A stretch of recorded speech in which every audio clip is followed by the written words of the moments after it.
is Jordan the Giant Cassat.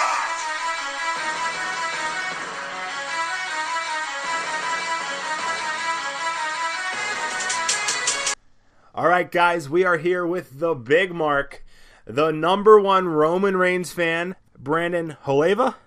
Yeah, you were close. You were close. I like it. What is it?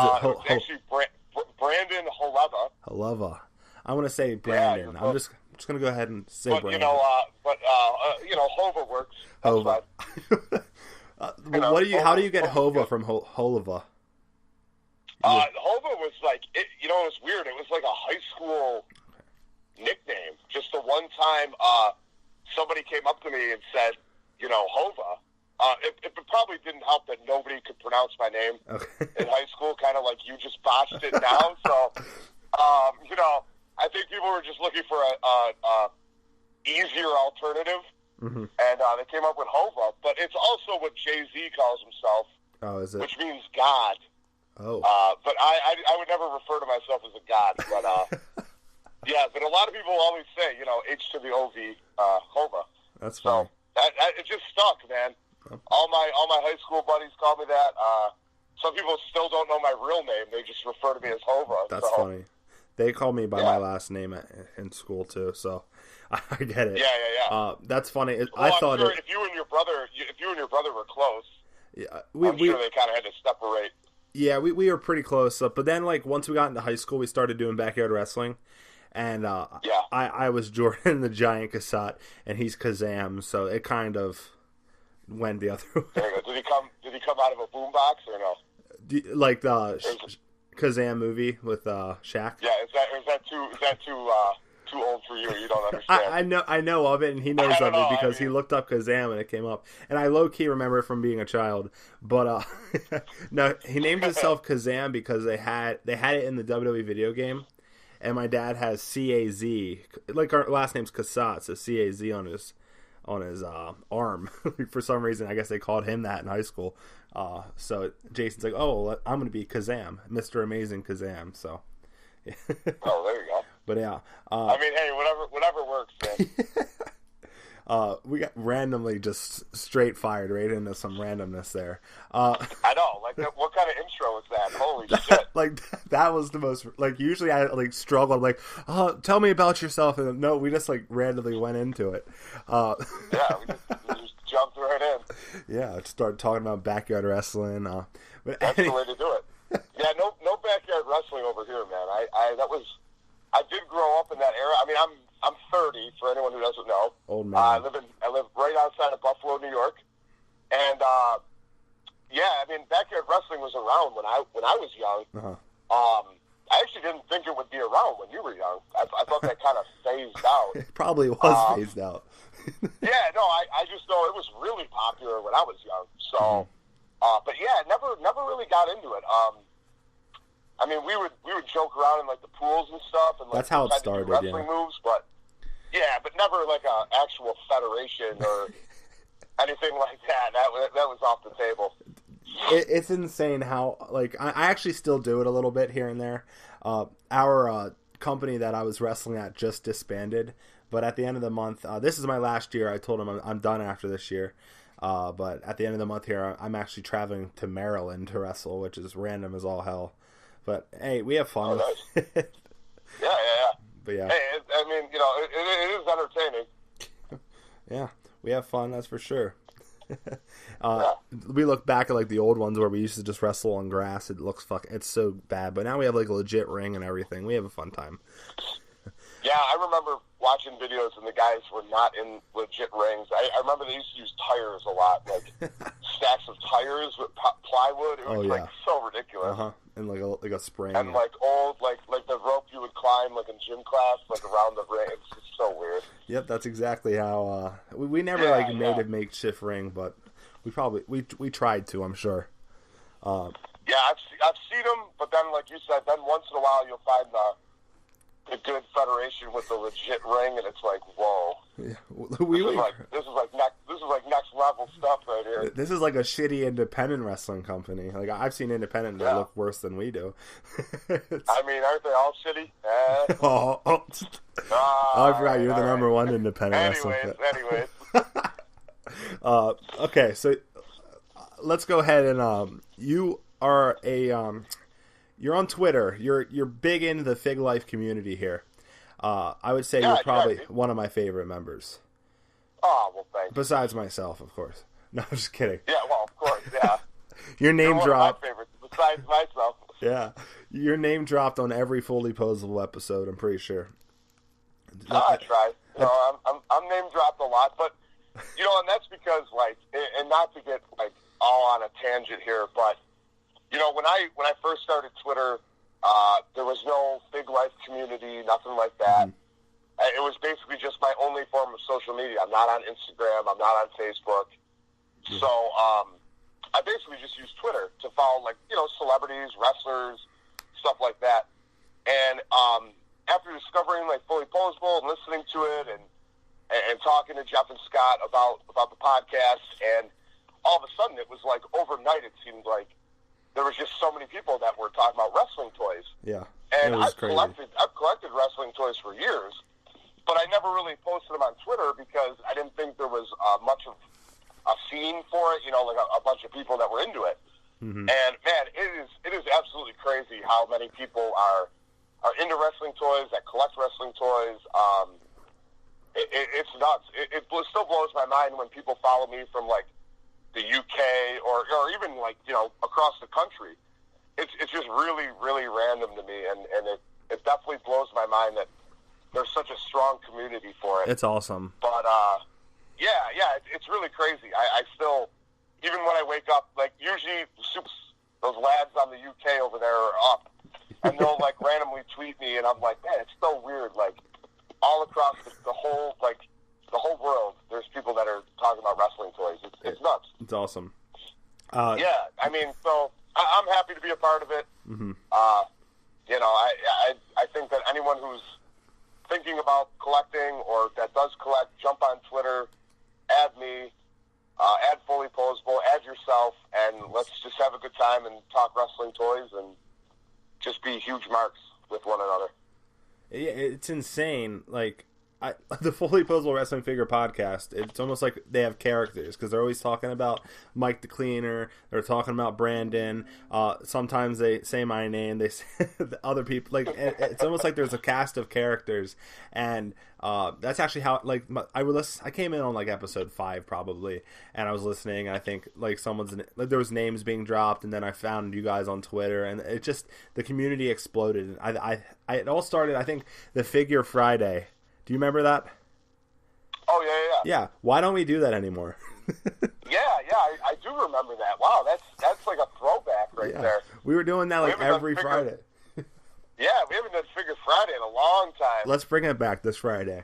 Wow, dropping knowledge on me here. Jeez. I said something to Figure Scope where he doesn't remember them, but I'm almost positive he was a part of it. I used to do it all the time. I remember that because it's funny because a lot of my stuff is stored at my parents' house. Mm-hmm.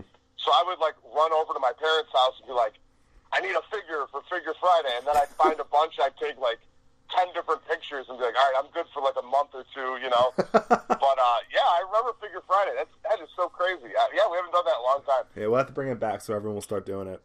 I was telling Figure... Well, you know, and then talking about, like, the characters, it's so funny because... Like that last shirt that Fully Posable made, the Hasbro card back. Oh, it's awesome. That is like the perfect shirt for the listeners because every listener is different. Every listener is like a character, you know? And it's just so funny when you see that shirt and you think, wow, nothing could be better than this T-shirt for the listeners of the show. Yeah. And just for the people, fans who collect wrestling figures, it's nuts. Yeah, I think it's cool. I'm almost upset because like I stopped listening for a while. I had no clue this shirt was happening, so I'm not on it. There's no Hasbro. That's all right. I think they're doing a second, third, fourth, eighth, 10th one. So. I'm going to be on the second one. I already secured my spot, but like I feel like it's going to be all the people who. Like I'm not gonna have Brandon next to me or Mike the Cleaner next to me. Well, that's true, but you know maybe I'll be a re-release. There you go. You know, I'm still gonna buy the T-shirt. I still support those guys, and you'll have my ugly mug on. I would still buy a T-shirt, even if you're on it. Even if I'm on it. I have a few shirts with my face on it. I'm a very egotistical man. Yeah, I'm not. I was just rocking that Hasbro one in New Orleans all week and pointing out that my handsome face was on it, but Says the Big Mark and the Hulk Hogan. I don't think their sales went up. I think they probably went down. That is hilarious. I think that's so cool that the people are drawing. I almost commissioned a drawing of myself as a Hasbro to do a T-shirt of my own for Backyard Wrestling, actually, but I didn't. Yeah. When he makes that T-shirt, maybe I'll take the picture of me and make a T-shirt with it. I don't know. We'll see. Well, and that's like Jason Wolf did it, and man, he is so cool to work with. Like, he sent out a mass Twitter DM to everybody saying, "Hey, if you want a print of yourself as the character, it's X amount of money, and I'll send it to you." And dude, the guy could not be nicer to work with and talk to, and he's so like anything you want to do. He's so cool to like switch it around, make it a little like different like this, and I'm really happy they chose him to do it.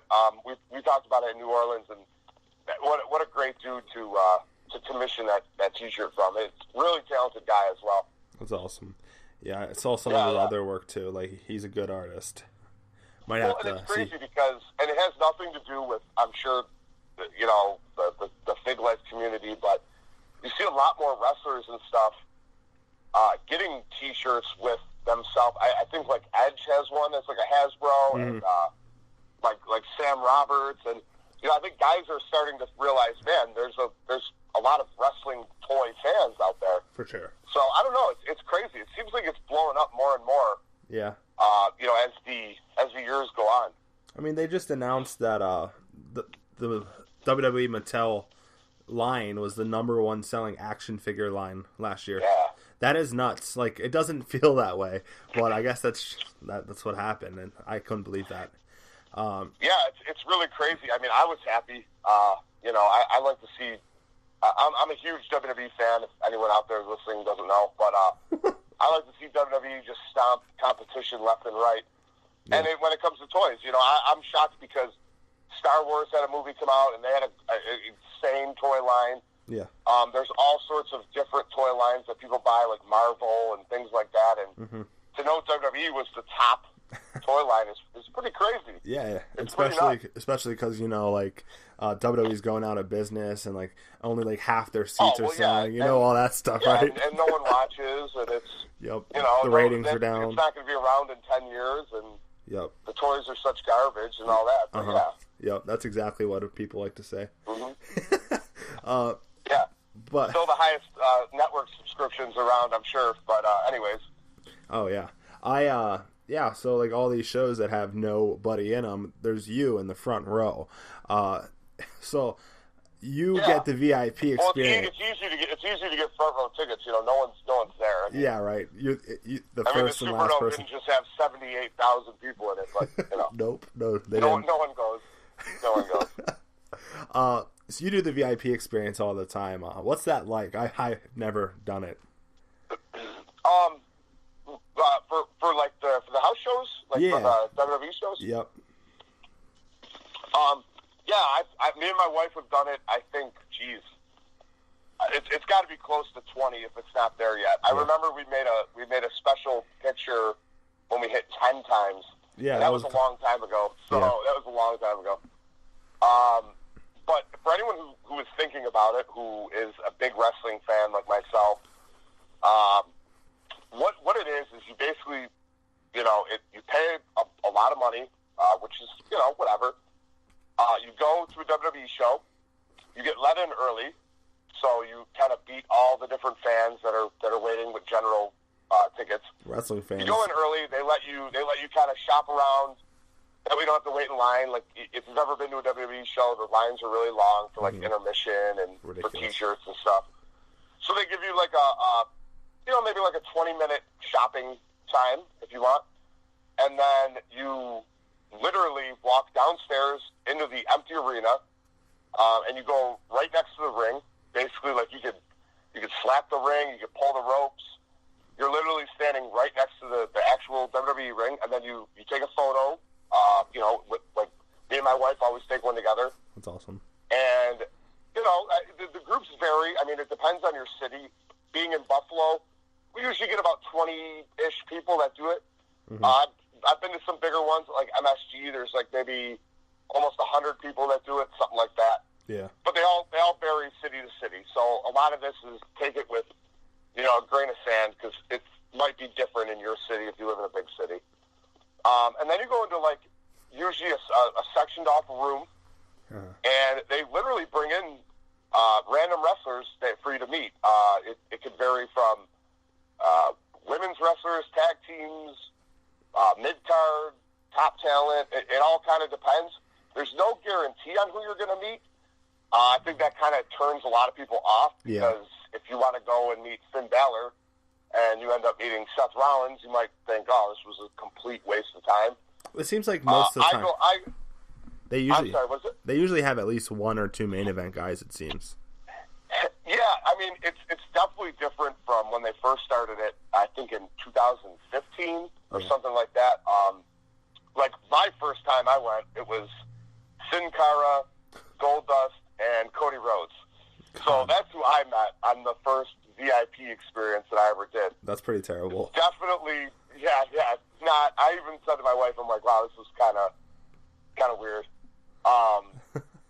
But definitely not like that now. I mean, I've met top talent guys who normally you would have to pay an admission for, almost like VIPs at like an Access or like a SummerSlam. I've met awesome tag teams and all sorts. Sometimes you meet the champs and they come in with the title, and so it all kind of varies on who you're going to meet. Yeah. And then you get a front row seat. You take your chair home because it's a commemorative chair. They also give you like a goodie bag full of like different merch kind of things. That's cool. This year, spoiler alert: if you go, you get a hat, like a rally towel that John Cena carries to the ring, except it's way cooler. It says VIP experience on it.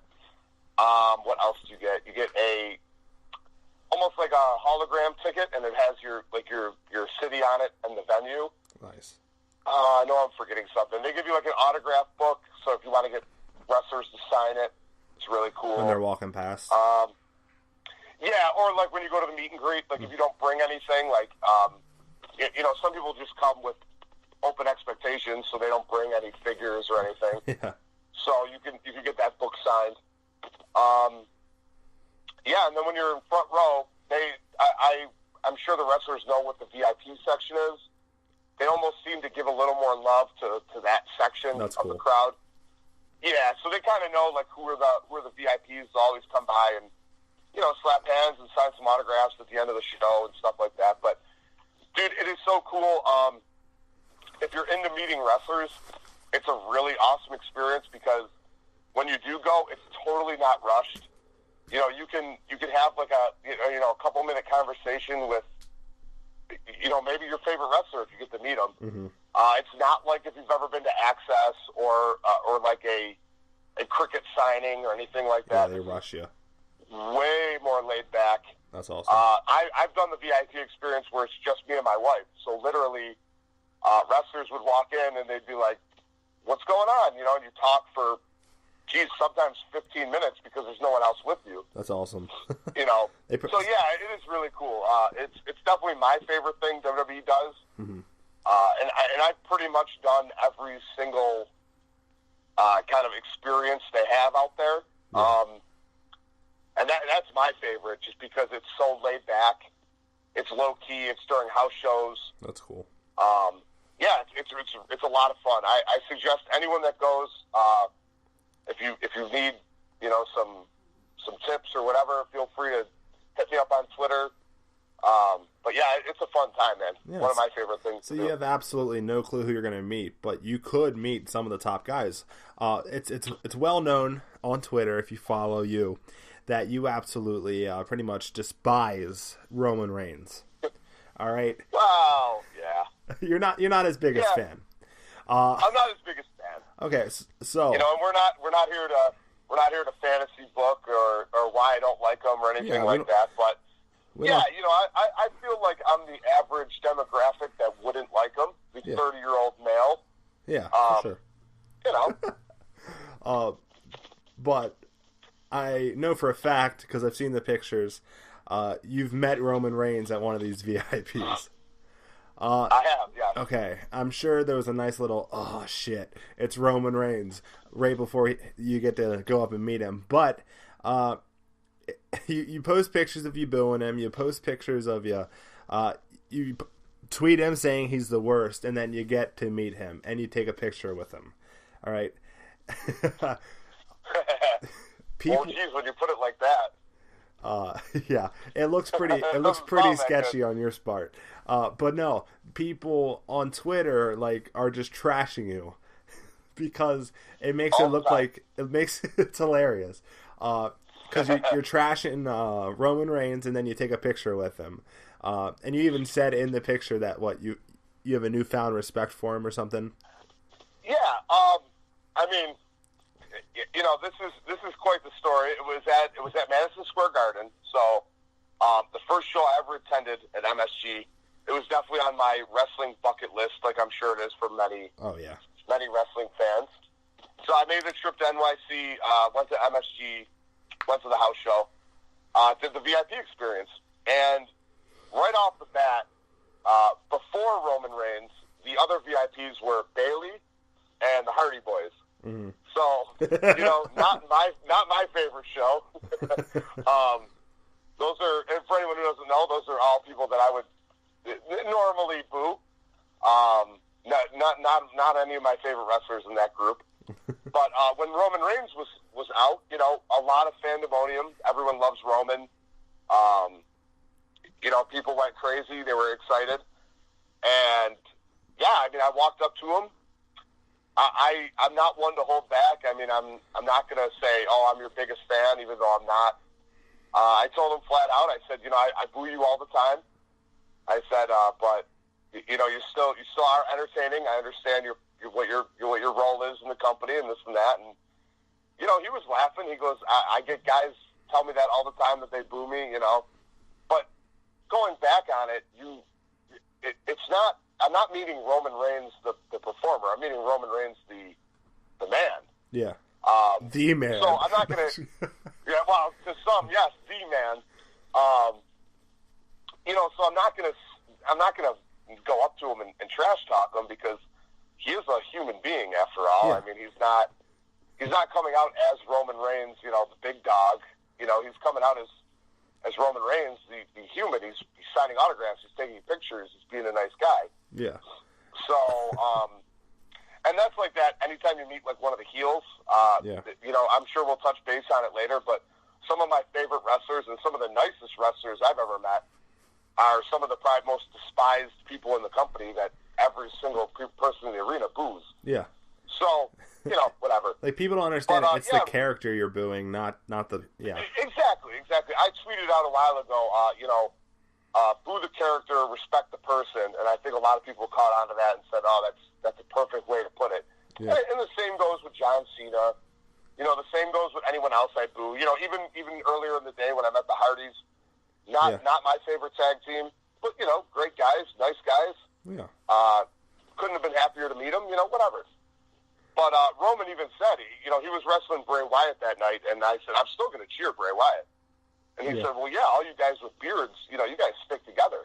And I said, of course, and, because I'm kind of like, there's been a couple times people have mistaken me for Bray Wyatt. Why, I have no idea. But, we're bigger dudes with tattoos and beards. I guess.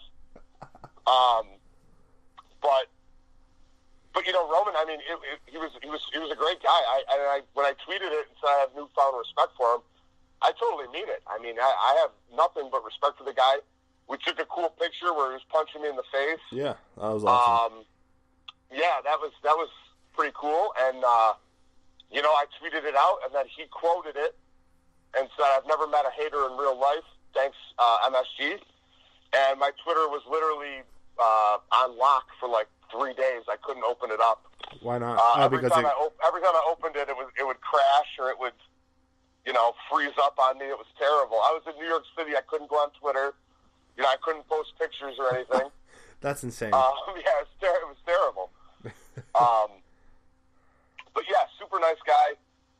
The picture blew up. But yes, after the picture was sent out, people were digging up tweets from like 3 years ago, 3 years prior to that, where I would say, Roman Reigns is the worst wrestler. I can't believe people pay to watch him and this and that. Yeah. And again, there's a difference between meeting a person and tweeting out, hate for it. Everyone can express themselves on Twitter. That's why I love it. Yeah, and it's not like you're saying "fuck you, go die" or anything. You're just like, I don't like you. Well, I would never curse. Even in house shows, I would never drop 4-letter words. WWE's family entertainment. I'm not that kind of guy. There you go. That's good. but yeah, I mean, I don't sit there and boo Roman the person. I boo Roman the character. Yeah, and how he's being booked and stuff. Exactly the same with John Cena. John Cena has come up to me at live events when I was in the front row, and he's basically got me. He's like, oh, well, if I was so bad, you would have left. I have nothing to say to that because, I mean, I'm not going to leave. I do want to watch the rest of the show, So it's a hard to explain subject, but yeah, for sure. And I completely understand. I definitely, like I said, I'm not a Roman Reigns fan, but I do have respect for him. I got to have someone to boo. I got Roman, I got Cena. When they retire, I'm going to have nobody. I'm sure you can find new people. They'll bring up some weirdo ex-football player that's trash at wrestling, but Vince McMahon has a boner for. Maybe like Tino Savatelli will come up or something. God. I can always boo him. But yeah, the picture was funny. Definitely got me a lot of backlash. No, for sure. And again, going back to the VIP experience, you have no idea who you're going to meet. And everyone was coming at me saying, if you don't like the guy, why would you pay, $400 to meet him? It doesn't work like that. You don't know who you're going to meet. And I was happy to meet him. First and only time I ever met the guy. And still to this day, I think it's because of the look. 2 weeks before Mania, we had a house show in Buffalo, and I booed him like it was going out of style. And he came up to me after the match. He shook my hand, and he said, will I see you at Mania? I said, I'll be there. And he said, it's always a pleasure. And he walked away, So he's a good dude. He's cool in my book. Like I said, he's just not a fan of the character. Yeah, I feel you. Yeah. So yeah. Sorry if Rant Ant's listening. Sorry, man. I know I'm secretly a Roman fan. You said that you went to Mania, so I think maybe we can talk a little bit about WrestleMania. And I have a feeling my dog might start barking. I might have to beat his little ass. Oh man, wow. He must have hated the show. Stop. I know you don't like Roman Reigns. His name's Braun. Yeah. Oh, there you go. I think he sees the neighbor on the porch and he's growling. So I'm just afraid he's gonna start barking. I'm battling my WrestleMania sickness right now. I still have zero voice and. Oh wow! Did you get the measles? Not feeling the best. Yeah, I think you know what it was. Me and the guy next to me when I was flying home, we were facing each other, breathing through our mouths, sleeping. So that probably has something to do with it. Yeah, that's kind of gross. I have no idea. Yeah, I have no idea who that is, but that's probably why I'm extremely sick. Yeah. Do you see somebody at the Hall of Fame had measles? Yeah, I saw that. I was happy I didn't go to the Hall of Fame. Yeah, but what if he was somewhere else you were, or like I don't know. That's kind of crazy to think about. I heard from the report I read that he checked in the hospital, I think, Saturday night or Sunday morning. I could be totally wrong, but I don't think he went to Mania. That would really suck if you go there, you pay there to go to Mania, and then you figure out you have measles, and you're like, well, now I can't go to Mania. He came from the UK or something. And it's crazy because everyone that I talked to was like, oh, that guy was probably from like another country, and I think he was from like the UK. Yeah, that's what I think I read too. I think, yeah. So, yeah, that was crazy. I'm glad I don't have that. You find out he was at the fully posable meet. Yeah, he was. Yeah, that would be absolutely terrible. Because there was like 20 of us, and we'd all have it. Yeah, you all have measles now. It's that'd be terrible. So you were down in New Orleans. How? Like, I know for a fact you loved it, but for the listeners, how was New Orleans? Yeah, I did love it. It was absolutely awesome. If anyone wasn't there, I feel so bad for you because it was a hell of a time. It was my 5th Mania. I'm not a heavy hitter. I'm not in the double digits club yet. But 5th Mania, it was a great time. New Orleans is a fantastic city for it. I don't care what anyone says. It was a hell of a lot of fun. Mainly because it's such a party city. Oh yeah. I mean that's really the key. I've been to, just a little quick background. I was in 23 in Detroit. Mm-hmm. I was in 27 in Atlanta, 28 in Miami, 29 in New York, and then I made my return to 34 in New Orleans. Nice. So, yeah. That's kind of cool. New Orleans was 33 was my first WrestleMania, but I wasn't there live. It was my first one to watch. What was that? 23? Yeah, 23. I think I said 33. 33 was the first one I was at. Yeah, I think you did too. Yeah, that's cool. I was like, 33 was your first one. Yeah, well, technically, in a way, yeah, it was my first one. It was my first one live, but no, I just totally botched that. Botchamania podcast edition. It's a recurring theme here. You're botching a lot. I'm on two podcasts today. I have that effect. I know. Everyone gets nervous around me. Oh, I know. It's crazy. But yeah, New Orleans. I mean, it was my first time being in the city. Mm-hmm. I do love my, alcoholic beverage every once in a while. Sometimes, excessive amounts of alcoholic beverage. Mm-hmm. But that is such a fun city. Take all of that aside. I think I was just telling you before we recorded. I took an Uber from the airport to the hotel, and from my hotel to the airport when I had to leave a week later. Yeah. I didn't take one other Uber. I walked everywhere. It was definitely a family party vibe where I'd be walking to WrestleCon, and I'd all of a sudden be walking with a group of 20 to WrestleCon. Yeah. Awesome. And we were all talking of who we're going to meet, what we're going to get signed, what we're doing the rest of the night, things like that. It was just a really, really awesome city to have it. The weather, to me, was great. It was no 20 degrees in Buffalo like it is now. I was rocking shorts and a T-shirt every day. I don't know. I loved it. I can't fathom the negativity from it. Yeah. The negative people probably didn't have a hotel as close as you did. Well, that's understandable. But even if you had like my friend Nick Jacoby, he had a hotel, I think, by the airport. Mm-hmm. And I mean, he basically took a Uber probably from his hotel to like the city, and then walked to all the stuff during the day. I mean, that's really not a good excuse either, because there was still a lot of walking and a lot of awesome hangs. Yeah. During. So I don't know why everyone was not into it. And then it was crazy because I tweeted out how Orlando was bidding on it again, and I said, "Oh God, that's terrible." And man, just people came out of the woodwork, just being like, "You don't know what you're talking about. Orlando is the best." Well, I mean, I don't know. I don't see it. I had buddies that went to Orlando, and they said it was not good at all. So I absolutely loved it, but I was probably just in awe because it was my first Mania, and just to see exactly. But I understand what you said, because you said it was so spread out. I was just in Philly for the Royal Rumble, and they had the Wells Fargo Center there and the Lincoln Financial, which is the big football stadium, right next to it. I feel like that's definitely how New Orleans is too, right? Yeah. It was, basically in the same parking lot. The Superdome was literally, I think, like 2 blocks from the Smoothie King, which is where like Raw and all that was. Yeah, and I feel like that's how it should be. But what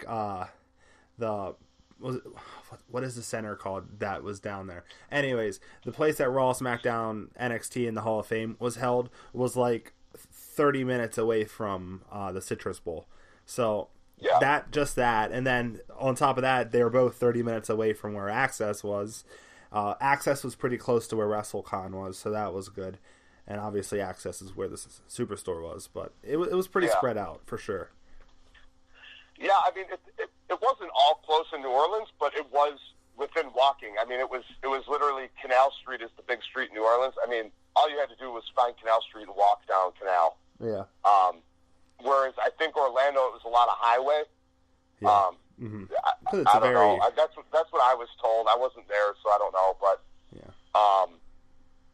that to me kind of takes the fun out of it. Yeah. I like to walk around the the atmosphere of hanging out with wrestling fans, and I don't know. To me, it was one of the more ideal cities that I went to. Are you planning on going next year? I know it's not gonna suck, but I am planning on going only because it's so close to me. Yeah, it's close to me too. New York City is about a 6-hour drive or a 45-minute plane ride. Yeah. So I will definitely be there. It's not even in the city, is it? It's like in New Jersey, isn't it? Or is that pretty close to New York City? Yeah, well, how it works is, I believe, at least for 29, it's a lot different because they've torn down a arena that was there, the Izod Center. Yeah. And that was also in Jersey. But how I think it's going to work is WrestleMania will clearly be in MetLife Stadium, which is practically in New Jersey. Yeah. Which is just a short subway ride or a train ride from New York City. Like if you're staying in Times Square, you can just hop on the subway and get there. Yeah, it's not a huge deal. Yeah. But I believe everything else, like NXT, Raw, SmackDown, probably Barclays. the Hall of Fame, if they don't do it at MSG, all of that's going to be at the Barclays Center. Damn. Which is across the city. Like, New Jersey is like on the right of the city, and Brooklyn is all the way across. Like, you literally have to go through the whole city to get to Barclays from New Jersey. So that's kind of lame. Yeah. I don't know. There's really no other place I think they're going to have it. Yeah. But Barclays is really nice. I was there for a couple SummerSlams, and that's a really good area. To me, I think it's cool. The arena is kind of centrally located. You could walk to it. You could, That's cool. I don't know how the weather's going to be, obviously, but I guess if everything's close to there. It's great in August during SummerSlam. It's going to be cold. I'm scared. Like, it was literally snowing like 3 days after WrestleMania this year, and it's going to be the same. Like, yeah. That would suck. Imagine if it's just like a blizzard in the middle of WrestleMania. Well, I was talking to a lot of fans. Of course, when you're in WrestleMania, of course, always the next WrestleMania comes up. Mm. And we were talking about it, and we were saying how one of these years it's gonna backfire, and they're gonna go somewhere outside, and there's gonna be snow. There's gonna be snow, or there's gonna be like a torrential downpour. I remember when I was in Miami for 28, there was a risk of downpour, like because in Florida it doesn't rain all the time, but when it does, it rains crazy heavy. Yeah. So there was a big risk of, oh my God, there's gonna be like a monsoon out here. Thankfully, it didn't. But one of these years, it's gonna backfire. I think. I hope it's not next year. I hope it's somewhere that I'm not even going to think about going, and I don't go. Yeah, I know. Yeah. I hope it's where I'm still in my home, and I'm like, I don't have to worry about this. Yeah. That sucks, though. That would suck, like hardcore. Well, honestly, what really does suck is a lot of people use that as like their yearly vacation. I have a buddy in Buffalo that I think this was his like 13th Mania or something, something crazy like that. But he uses it. Him and his wife use it as like a vacation. Mm-hmm. And they'll go to the city and they'll spend a week there, and they take city tours. They see the sights and all that. So when you get shitty weather, it kind of puts a damper on people who maybe use it as a vacation. Not just a wrestling event. Yeah, for sure.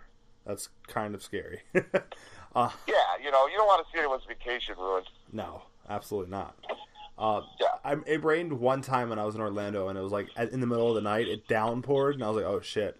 And then when I woke up, there was no sign of it ever raining because it was so like warm. Yeah, that's the good thing about like the South, like Florida and stuff. When it rains, it usually rains crazy heavy for 20 minutes. Yeah, and then it dries super fast. Then it dries out because it's like 100 degrees. Yep. Yeah. I enjoyed Orlando, but I definitely understand your concerns.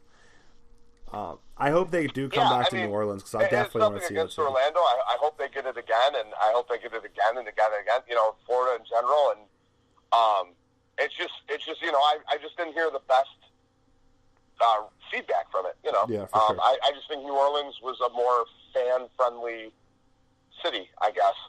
Yeah, and I saw you on Vegas. I think Philly wouldn't be too bad.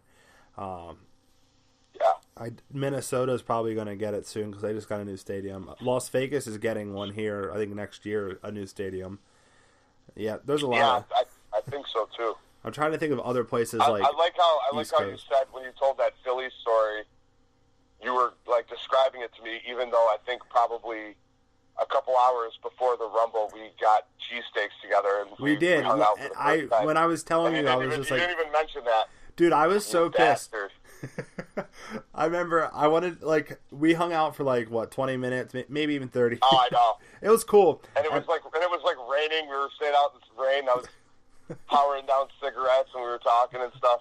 Yeah. And I was like, we were going to meet up at Xfinity Live, and we went there, and I was like, this place is fucking loud. I'm done. So we just walked over, and I didn't see you again. But yeah. I know, and that's the thing. Like, it was awesome to get to hang, just even for 20 minutes. But yeah, we definitely should have hung longer. But it's anytime you go to a wrestling weekend, it's busy. People got things going on, and I totally understand. But going back to the original conversation about the Fig Life community, pretty crazy when you get to meet people like me and you when we got to meet, or like when I'm on your podcast right now. Like, that would have never happened if we didn't start talking about wrestling toys. Yeah, it's crazy. So it's really crazy when you get to meet people like that, and people you get to consider people like yourself, and tons of other people, actual friends. It's really cool.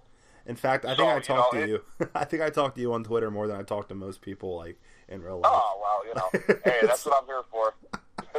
No, and that's the thing. We do become friends, and when you do see people like New Orleans, it was crazy when I saw people for the first time, and we'd go catch a drink or whatever, and it was like we were best friends, like from high school. Oh, yeah, we were and Scott. Yeah, me and Scott. I mean, me and Scott broke down, and we hung out so hard. But yeah, it was like we were like long lost friends. It's crazy, and it wasn't just me and Scott. There was plenty of guys where I bumped into. And sometimes you don't see each other again for a couple months or maybe a year, but when you do, it's like just going right back into the motion of, oh yeah, we're good friends, we stayed in touch on Twitter, we stayed in touch through whatever, and, it's cool. I think it's really cool to make friends through the community and stuff like that. Oh yeah. I really hope that Scott and Jeff both go to New York next year, because I already met Jeff, but I haven't met Scott yet, so. I think they're planning on it. Yeah. I'm pretty sure. I don't want to dwell on them and talk about their plans, but I'm pretty sure they told me in New Orleans they had a plan to go. I think Jeff is. I mean, Jeff goes to all. Yeah, I think he goes to everyone. He's been to so many manias. But I'm pretty sure Scott and his wife were telling me they planned on going, which would be really cool.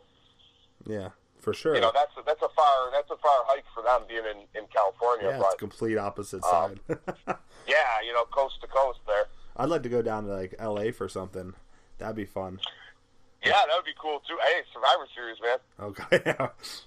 Yeah. If I didn't move out of my parents' house, and like I'm on my own now, so if I wouldn't have done that, I probably would have went to Mania this year.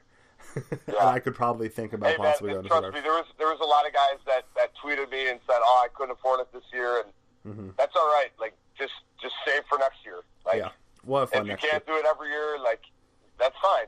Maybe save and do it every 2 years or every 3 years, or it's all good. We're gonna have just as much fun next year as we had this year. Yeah, and next year I'll be able to drink. We can drink together. together. See, look at that. We go to the fine New York City clubs. Oh yeah. pack some nice shoes. Yeah. You went to Access and WrestleCon when you're down there, right? I did. Yes, I went to WrestleCon Friday morning, and I went to Access Thursday, Friday, Saturday. Nice. I heard absolutely terrible things about WrestleCon this year. I went Friday morning, so that was the kickoff day. Yeah. It kind of went as you would think. I mean, it's the first day of probably the biggest convention all year. It's going to have its hiccups, when you get big names like that, it happens, man. Everyone files in. They want to meet their favorite wrestlers. the lines were crazy long. It was hot. Yeah. It was early. People weren't in the best mood. Yeah, I think the overall kind of takeaway from it was, yeah, it was crowded, but I still got to meet so and so, or yeah, it sucked. It was hot, but I still walked away with a ton of autographs or whatever. Mm-hmm. So I think people just kind of dealt with it. Yeah. I did not go Saturday. My buddy went Saturday, and he said it was 10 times better than Friday. It was more organized. Nice. So if you want a little word of advice, maybe not go the first day, unless there's someone there you want to meet. I was lucky enough that there was no big caliber star that I wanted to meet. I know a ton of people were there for Ric Flair, and I think Sting was there, and Shawn Michaels, Trish and Lita. Also, too, a ton of the Japanese guys were there. Which is a big deal, because they don't get over here often. Yeah. For someone who constantly knocks out New Japan on Twitter, it's still really cool because you might not ever get to meet those guys if you're into them ever again, because how often do they come around? Yep. I know the Young Bucks were there. They weren't there last Kenny year. Omega was there. So there was some big names there, man, and there was some crazy long lines. Yeah. So I was there to meet guys like Simon Gotch and Lex Luger. So my lines weren't that bad. Oh yeah. I saw. Didn't you meet Stone Cold down there? I did. That was actually Sunday morning. That's cool. So that was kind of a separate event from WrestleCon. Oh. Yeah, it was early. It was at 9 in the morning till 11. Fuck that. And it was for only a group of people that bought a certain specific ticket. Mm-hmm. So it wasn't too crazy. I think it was 200 people. Yeah. But dude, Stone Cold's the man. If you ever get a chance to meet him, he's definitely on the bucket list. Yeah, dude. I mean, I'm sure he is on a lot, but dude is so down to earth, so nice. Yeah. It was really awesome too, because when you get to meet him, he's sitting at he took his photo ops, and then he's sitting at a table to sign. Mm-hmm. And you go into a almost like a side room where he's sitting to sign autographs. And the dude has 50 paint pens and markers all over the table. And every time he goes to sign something, he's got a stack of paper, and he tests the paint pen or the marker out to make sure it's not dull. That's and he was just really good about signing everything. He signed a print, a title, and a figure for me. And after everything he signed, he said, "Are you happy with that? Does it look good?" That is awesome. That's so cool. Yeah, dude. And you would think someone like that just wouldn't care.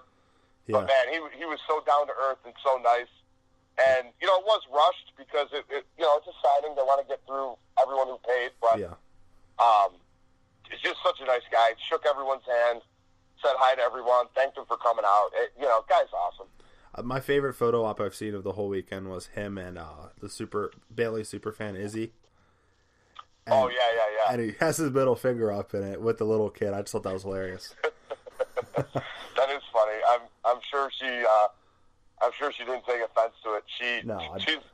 If you ever get to meet Izzy, she's a good kid. Yeah, I met her in the Revival's line last year in Access. Yeah. She was right behind me, and we talked the whole time. She's a sweetheart. I see she always tells me not to get too drunk whenever I see her. I saw her in Philly and then again in New Orleans. Yeah, that's funny. Her parents are great people. Yeah. Awesome family there. I hope nothing but the best for them. I see Izzy's been hitting the gym, so I hope in 20 years I can watch wrestling and she's on or something. Yeah, that'd be fun. I think she's the general manager of an indie show or something where she lives or something. Yeah, I thought she was. Which is hilarious. She laid somebody out the one day. I don't know what the hell was going on there. That's the fun side of independent wrestling. So. Yeah. Okay. I got a bunch of questions for you here from good old Twitter, and we'll just go ahead and we've been babbling on here. Yeah, we're too friendly with each other. All right. That's all right. I know we're too good at dudes. That's why. Yep. We'll go ahead and just go. Who cares? Right. Figure Scoper, who I had on last week, he had some questions for you. How many chairs do you have in total? Is his first question. Now, I assume he means the VIP chairs or the ringside chairs. Yeah, I assume he's not talking about my furniture. Yeah, you're lazy boy, right? Yeah, my lazy heel or whatever. Chairs in total, I wouldn't even know what to say. Maybe, I know it's over 30, under 50. Because I for a while there, I was going to a lot of pay-per-views. I was traveling to Chicago, St. Louis, Atlanta, and I was going to like Money in the Banks and Royal Rumbles and all sorts of bragging rights when that was still a thing. I mean, there's some goofy ones. Roadblock. I went to a few Night of Champions, but yeah, a lot of chairs. I awesome. definitely get them.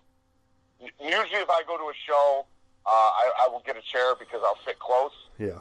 And if it's a house show, I do the VIP, so I get a chair from that. You probably have like a bunch of the VIP ones that are like the same, or do they change it up every year? Yeah, a bunch.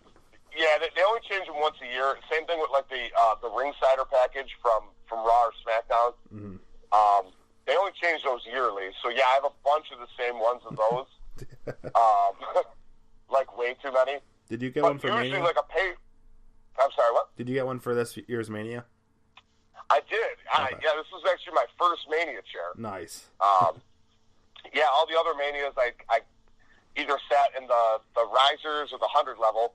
Yeah. So this was my first Mania chair. So this one was really special to me, just because it was one of the only chairs I never had. Yeah. And yeah, it was really cool. I love the Mania chairs because they usually have like 20 to 30 wrestlers on it. Yeah. Kind of like the Rumble chairs. The Rumble chairs are always really cool. Uh-huh. But yeah, if anyone wants to come to Buffalo and take some of these off my hands, I'm not going to ship them because they're like $70-something to ship. Yeah, they're crazy. Yeah, if you're ever coming down for a Bills game or a Sabres game, you could take one off my hands for me. There you go. There used to be a store in my local flea market. It was run by Mark Eaton, which used to be the timekeeper for WWE. He got fired a couple years ago. He used to throw the beers to Stone Cold and stuff. And he sells Mattel figures, Jakks figures. He has like so much shit. Like he actually gets the new lines. But he would have autographs that he would get from the wrestlers when he worked there, and he would get the chairs. He would get at least 1 or 2 chairs from each event he worked. And he sells them there. And then he also has these big posters. Like if you see the background of like a backstage segment, there's posters in the background. Like the newest magazine or something. He sells those too, and I got the Ryback one autographed of it. There's only 2 of them in the world. I think I saw that on Twitter, yeah. Yeah. But like he had the WrestleMania 23 chair, but he wanted like $500 for it because it had Donald Trump's face on it. I was like, yeah. I just thought it would be cool to have because that was my first WrestleMania that I watched, but yeah. I wasn't about to pay $500 for a fucking folding chair. Yeah, I definitely wouldn't pay that much either, unless maybe it was signed by like Donald Trump. But the chairs, like, I mean, there's been so many times where guys at work or something have said, "Hey, my little nephew's a big fan," and I always tell them, "Hey, I got an extra chair laying around. Do they want cool. that?" And like I'm sure kids love it to sit and play video games or play with their wrestlers or whatever. Dude, I'm happy with one of each event I've ever been to, just so I got something to remember it by. Yeah. But, I mean, I'm not a huge thing. Honestly, they take up a ton of room. Oh, I bet. Yeah, they're not the greatest thing, but they're cool to look back on because, it's basically like the pay-per-view poster. Yeah. So it's cool to think, oh, man, that was a cool event. And, usually it has the arena and the city on it, so... They're definitely a cool little collectible if you can go and get a chair. I think it's pretty cool. I have a Goldberg one from Fastlane last year that I won in a raffle. Oh yeah, I think I remember you telling me that. That's pretty cool. It's basic. It's in our living room right now as furniture. Yeah, because we have like all dude, these. There's so many times where I have one like it'll be opened up and I'll lay like different clothes on it or I'll stack figures on it or it's like. They basically just kind of assist me in things now. definitely more comfortable than a regular folding like steel chair. Oh yeah, they got a cushion. You know, I mean, when you got to sit at Mania for 13 hours, I mean, you got to have something. Yeah, for sure. So the next question is coolest story about a wrestler that you've met. Oh man, coolest story. I don't know what coolest means. I would imagine he's saying who's one of the coolest wrestlers I've met. Sure. Yeah, I don't really know. Coolest story. It's cool when you meet guys and they, you know, they're nicer than you expect. Yeah. And one guy I think that comes to mind is like Bray Wyatt. Mm-hmm. If you ever get a chance to meet Bray Wyatt, go do it. He is the coolest guy to ever meet. He is so down to earth. He talks to you like a human, not like, you know, like a fan. Yeah. Just a genuinely nice guy. You know, personal business aside, think whatever you want of him. But the guy is just so cool. It's so chill when you meet him. It's not like a typical wrestler to meet. Mm-hmm. Almost on the same lines of that is Kevin Owens. Yeah. Owens is just such a nice guy. You know, you could see it kind of on Twitter because once in a while he'll talk about like his kids and like other people's kids and stuff. And guy is just another super down to earth nice guy. And those are two dudes like I touched base on earlier. Those are two dudes that you would think, oh man, they got to be pricks. Oh, you know, sure. like Kevin Owens, total heel. Bray Wyatt, like off his mind on TV. You know, so. But when you meet them, you realize, oh wow, these guys are way cooler than I thought. Yep. Those are always really cool moments when you meet someone like that. Cool story. I mean, I don't know. When I like meeting Hogan and stuff is really cool. Meeting Stone Cold, Triple H, those are just like because I look at them as so high on the wrestling totem pole. Yeah. You know, when you meet them, it's like you're almost like starstruck. I remember the first time meeting Hogan, I was like, wow, this is crazy. This is Hulk Hogan. Yeah, he's like, on holy my shit, bucket this guy's on the Mount Rushmore of, you know, probably every wrestling of America. Mount Rushmore. Yeah, you know, yeah. Yep. I mean, and it's crazy, too, because you could walk up to a 90-year-old woman who hasn't watched wrestling in 30 years and say, do you know who Hulk Hogan is? And she would say yes. Yeah. You know, him, Michael Jordan, and, maybe Obama at one time were three names that I think you could ask everybody and they would know who they are. So That's awesome. When you meet someone like Hulk Hogan, it definitely, you got to take a step back and go, wow, this is nuts. All right, so the next question I have for you is the figure scoper. He said, coolest story of you finding a wrestling toy in the store. So it's, again, the coolest. I guess, like, what was your biggest moment where you're like, holy shit, this figure's here? Oh, jeez. You know, it's crazy because, like, when I first, like I said, you know, I'm a little older, so, like, when I was first collecting, I was collecting Jakks figures. Mm-hmm. So, Jakks were, like, my thing. Around 1999, they started making guys who they've never made before. And I remember the Chris Jericho WWF figure was my first figure I ever bought and, like, left in the package. It was, like, his rookie figure.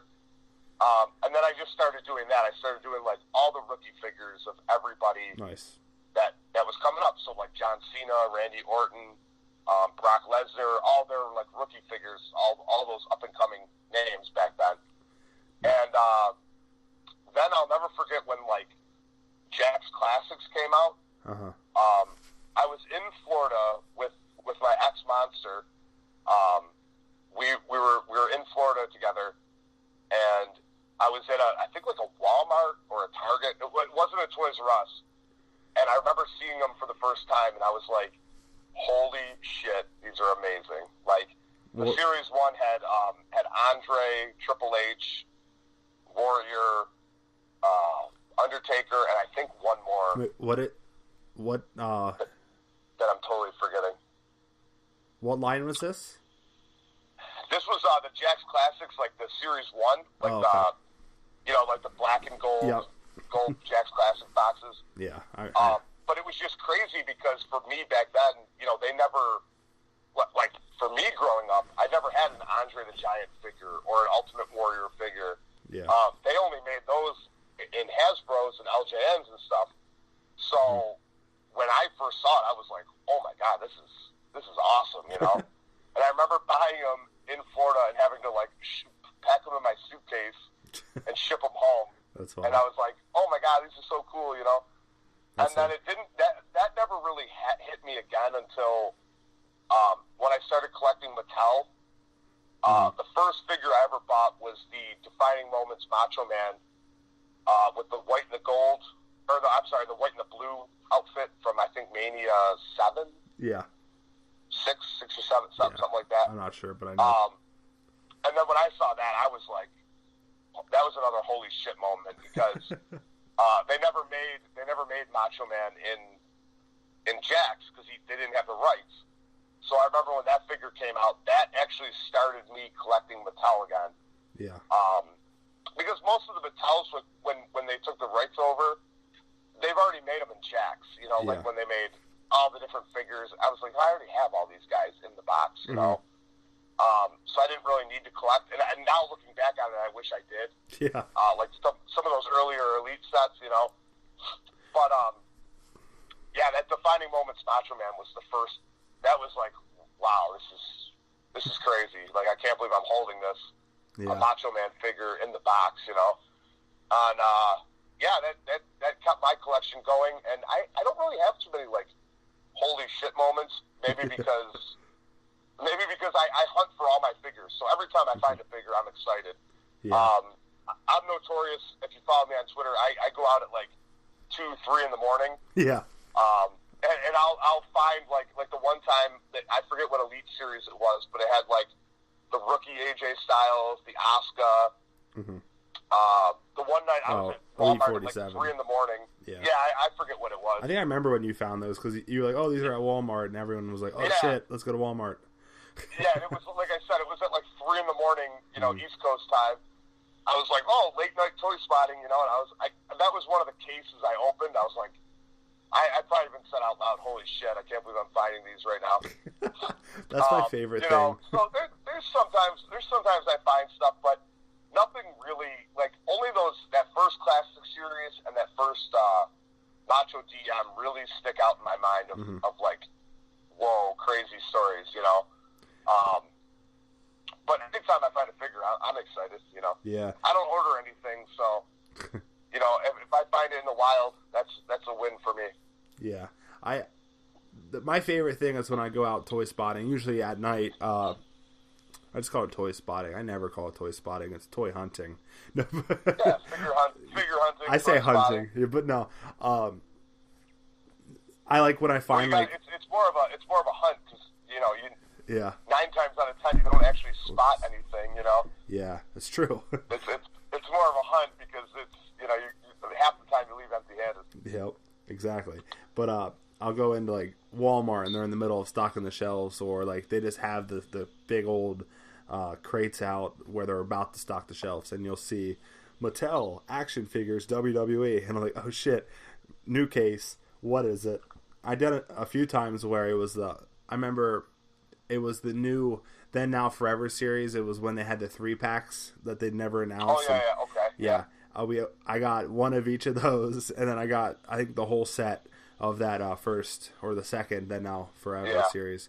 But that's the last time I remember doing that. But like I've done that before, where I saw it up top and I was like, "Ooh, what's in there?" And you open it and see. But I can't think of any time where I freaked out. Like I know for a fact there's been times, but I can't like pinpoint what figure it was where I was marking out over. Yeah. I mean, it's, you know, and if I could give like a helpful little tip here, if you do go to Walmart at night, I know like the East Coast, like me in Buffalo, if you go Thursday night or Saturday night, I don't know too many people that want to kill their Saturday night, but usually at those 2 nights at like the wee hours of the morning are when I have really good luck, especially Saturdays. Yep. I just absolutely crush it on Saturday nights. If I got nothing better to do and I go, and I know there's a new line coming out, I'll usually break a couple boxes. Like, those are the, you know, fresh cases coming out. Yeah. So, you know, if anyone's listening and they want to go and, you know, and waste a Saturday night, I mean, you know, Yeah. And then he goes ahead and Figure Scoper says, feelings about Toys R Us closing. Oh man, like anyone else, I'm heartbroken. Yeah, that's upsetting. Yeah, it's really shitty, and it's shitty for more than one reason.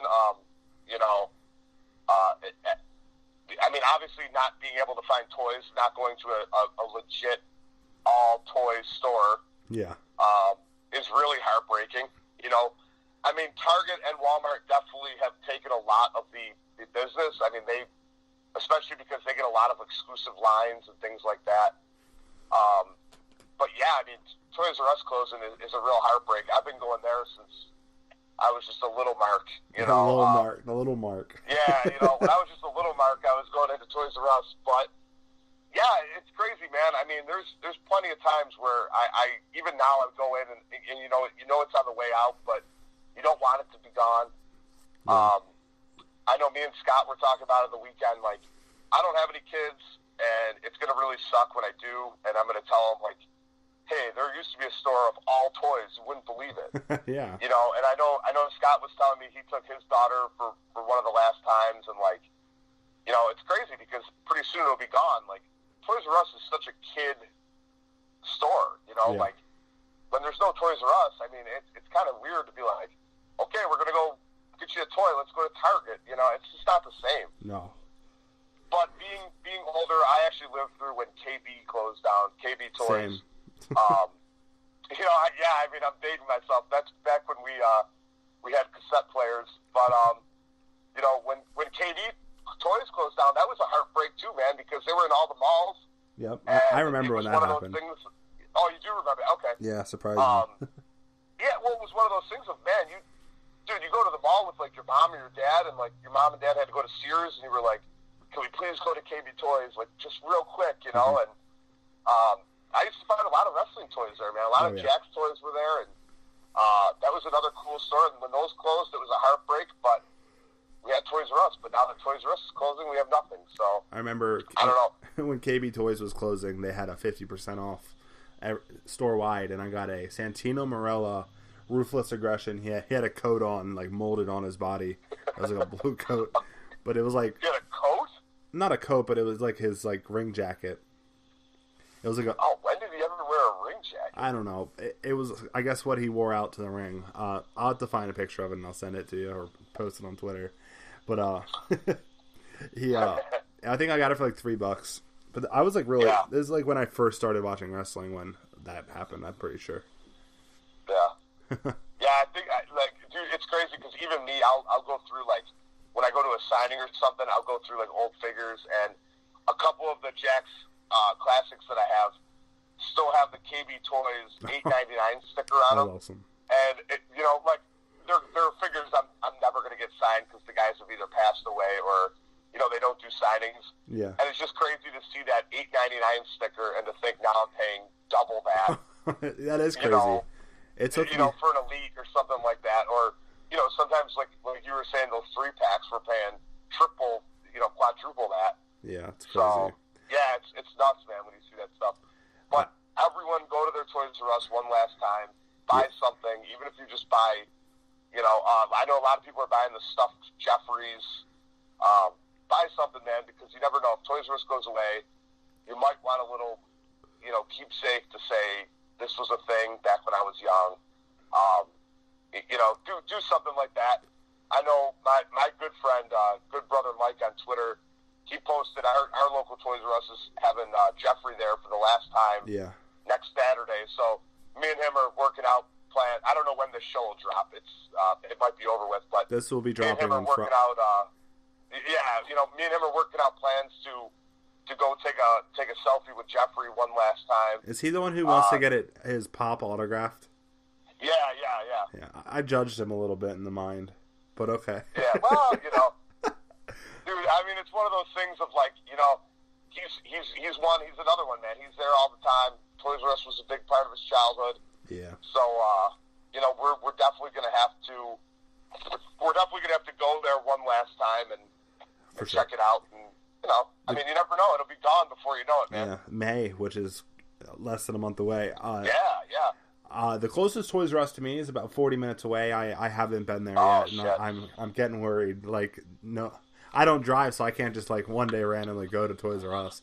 Yeah. So I need to find someone who can take me. Well, I just saw, I think Ethan on Twitter posted he went to his local one, and it was already closed up shop. You know, the sign was gone and all that. That's a heartbreak. Well, he hasn't been like home in a while, and remember they closed a couple stores a couple months ago, like, and they only kept so many open. My local store that was a little closer than the ones that there's two here around here. It closed like 5 years ago, and I remember we were gonna go look and see if there was figures, and it was like deserted. We were like, "What the hell? When did this close?" It was upsetting. Probably the same feelings he had today or yesterday. Yeah, at least like me and good brother Mike. You know, I mean, our Toys R Us is 5 minutes away, so we know that it's coming. It's just there's gonna be no surprise, you know, because we already know. But I want to buy like the big R that's in front of this, you know, like the part of the sign. Yeah. Like I want to legitimately buy the Toys R Us, you know, and this shit's probably like 20 feet tall. But how do you think that's gonna go for you? What happened? How do you think that's gonna go for you? I don't know. I don't even know what I would do with that goddamn thing. Put it on top of your house. Yeah, you know, like or light it up. Try to illuminate it somehow, I guess. I don't know. That would be great. I don't even know, like, what would they charge for that, I wonder. You should literally at least, like, ask them. I'm going to look into it, man. Yeah, let me know. That's funny. Yeah, I will. But yeah, that's pretty depressing that Toys R Us is closing. Yeah, it's totally a heartbreak. What do you think's going to happen to the Fan Central figures? Like, the exclusive Toys R Us figures, the oddball line, Yeah. You know, I have absolutely no clue. I know they said on Twitter, Bill McKenna said they are in the works of, they either found a home for them or they are working on it right now. Just kind of crazy because, like, Kmart was Fan Central and then they all closed, or like 90% of them closed. Yeah. And now Toys R Us is the Fan Central and they're closing. Man, it's like the kiss of death. You don't want those Fan Central figures. Just change the name. Yeah, you know, I mean, I don't know. I hope they go to a retail store. Obviously, I'm not a big online shopper, but I could see them going to maybe like Amazon or, you know, like you said in the beginning of the show, like it being the number one toy line, any store would be willing to take on. Like even Walmart. I know some people on Twitter said, well, Walmart's got them now and forever, and they have a couple. Now they just got those Legends, you know, the figures, the old school figures. Yeah. Dude, they would be more than happy to take on a whole other line, like Fan Central or whatever. It being the top toy line, they'll take anything. Like, does Walmart, do you know if they still have the Then Now Forever on top of the old school figures? And does Target have the Hall of Fame line still? Because now they have NXT and the Hall of Champions. I mean, I'm not the guy to ask. But, I know, I'm just saying, like, have you heard anything? It's like, I'm actually... Excuse me. Yeah, I mean, I think the Hall of Champions took over the Hall of Fame. Yeah, Hall, I would assume. Only because I think they were kind of running out of names to make in the Hall of Fame line. Yeah. So that they figured Hall of Champions, they could throw more guys in there because a lot more guys have been champions than Hall of Famers. Yep. I know they showed that like the one Hall of Champions in the third wave is going to be like Paul Bearer, which is very odd. He's going to come with the title that Undertaker won, I guess. But yeah. Yeah, like so random. I guess like, I think there's a lot more better championship guys than you could make, but they should have put him in the Walmart line. Yeah, well, that's what I thought it was. I think Wrestling Bigs tweeted it out and said that it was, and I was like, oh, okay, makes sense. And then they're like, oh no, you know, it's going to be in Hall of Champions. I'm like, what the hell was that about? Like that's a good looking figure, but like, yeah, as a man on card collector like you are, that would be weird to be the Hall of Champions and he has a title he never. Yeah. But, yeah, I mean, I know people are clamoring like I am. I would love a Paul Bearer figure. But yeah, not with just a random title floating there. That's kind of odd. Yeah, I got the Build-A-Figure of him, but I'm a loose collector, so that kind of stuff doesn't matter to me. Well, I'm going to be right there with you with that next, what do they even call those figures? Oh, flashback figures from Walmart. Yeah. The basics are, they have a J.J. Dillon Build-A-Figure. Uh-huh. I'll be buying 2 sets of that and opening those up just to build him because he's never had a figure ever. So yeah, that is really cool. Being such a horseman, Mark, I'm really stoked for that one. You can put it in front of your 4 Horsemen that's autographed. Didn't J.J. Dillon autograph that even though he's not in it? No, my buddy was with me. He was like, dude, you got to have J.J. Dillon autograph that. And I was like, I don't He's think not in so. it. I seen someone who did have him sign it, though. You know, and then I felt weird being like, hey, can you just autograph this box of toys that you're not even in? Yep. You know, it was kind of weird. But, no, I have met J.J. Dillon a few times, and I'm happy he's getting a figure. It sucks it's not going to be a figure you could get signed. Yeah, that does suck. Because it's a Build-A-Figure. But that's all right. Maybe down the line he'll be in there more. Yeah, I think Build-A-Figures are cool, but like for a mint-on card collector, I don't think. Yeah, that sucks. Well, you know, it definitely pulls at like my heartstrings because, man, like being a mint-on card guy, it is so hard because now they're putting all these cool like play sets. Yeah. Like I even thought that SummerSlam set with the last flashbacks was cool. Yeah. And I almost bought another set just to open it and build it. Yeah. And now the next one is the Heartbreak Hotel set with like the heart bed and like, oh my god, like that stuff is so cool. You just gotta open them all now. Just open all your figures. I know. And I was talking to Bill at Access, and he said the next set after the Heartbreak Hotel is going to be even better than that. Oh god, so what could it even be? What? I have no clue. Obviously he wouldn't give me any inside information. I hope it's Piper's Pit. That'd be dope. Yeah, that would be cool. That would be awesome. I would buy them all. Yeah. I mean, some of those, I know they're going to get me one time, and they're going to make me just buy a whole other set. Mm-hmm. But that's all right. How do you have, like, because you said, like, most of your figures are at your parents' house. Like, how do you have them displayed? Like, do you have a room in your house? I mean, most of my stuff, like, I either keep them in a storage facility or they are at my parents' house. Majority of the ones that are at my parents' house are the figures that were there when I was a kid, and I boxed them up. You know, and then when I moved out, I just didn't take them. But yeah, they're just in like big, like Rubbermaid bins, and anytime I need one, I have them like kind of like cataloged of, you know, wrestlers that are still alive that can do signings, wrestlers that have obviously passed. They're in a different area, so I don't have to dig through those bins. Yeah. But yeah, I just anytime there's a signing coming up, I just kind of go wherever I have to go and find the figure and you know, go to the signing, and then it goes into obviously my own personal collection. But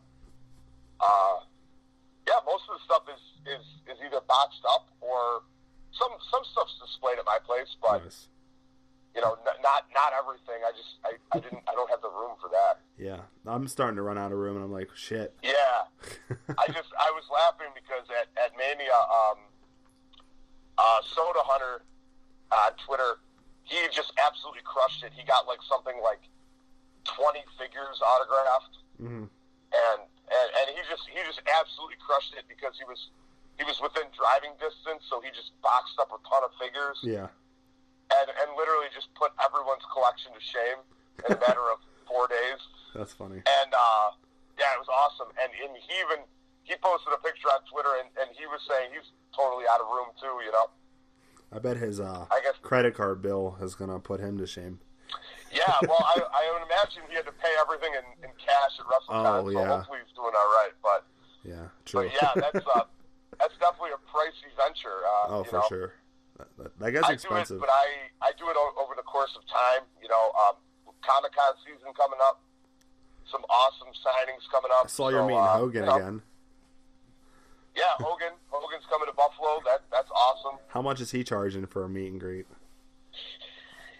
You know, he does one of those. Hogan's such a big name that he does.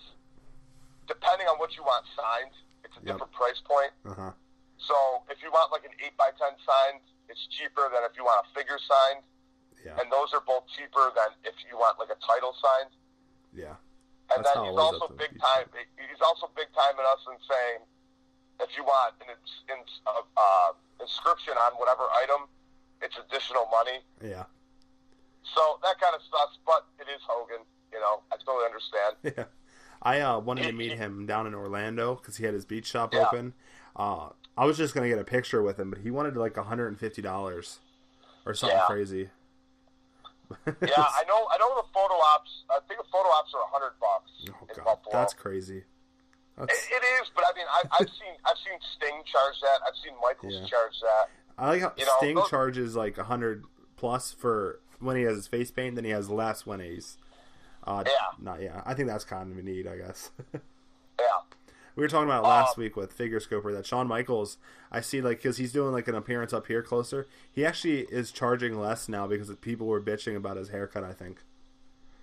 Wow, that's crazy. Because he looks so much older. Yeah. But yeah. Sorry, it's funny though when you meet Sting, it's cool because he's in the face paint, he's in the have the coat on, whatever. Yeah. But it always makes me laugh when I go to meet Michaels and he's got like the Remington camo hat on and the tank top. It's like, dude, come on. Like, I mean, like, if I meet Shawn Michaels, I would prefer him to have some sort of like, DX gear or something on, something to know he's Shawn Michaels. Yeah. But sure. Shawn is such a country guy that he's always rocking the cowboy boots and the jeans. It's so funny to me. That is funny. Yeah, he's definitely on the bucket list of people to meet. He has an appearance coming up in Maryland. Yeah. So I think I might. And not to go off track, and we've been talking a while, but like, if it's somebody on your bucket list, and you can save up the money, and this is for you and forever anyone who listens, like, go and do it. Do it because you never know if you'll be able to meet your legends, your heroes, whatever you want to call them again. Yeah. I missed out on meeting greats like Ultimate Warrior and Rowdy Piper and guys like that I would have loved to meet that I never had the chance to. Yeah. And a couple times I was thinking about going to conventions where Piper was or where Warrior was, and I kind of decided against it, or I said I'll get him next time, and unfortunately there wasn't a next time. So yeah, I did the exact same thing with Piper. Yeah, I mean, it sucks if it's on your bucket list and you have the $100 or whatever it is. Go do it because you never know. Like you said, there might not be a next time. He might not either be in your area or, when he is, it might be too late. So. Yeah, I was excited because I saw Piper was coming to town, and then I actually had a show where I was wrestling the same day, so I couldn't go. I was pretty mad. Yeah. It was pretty upsetting.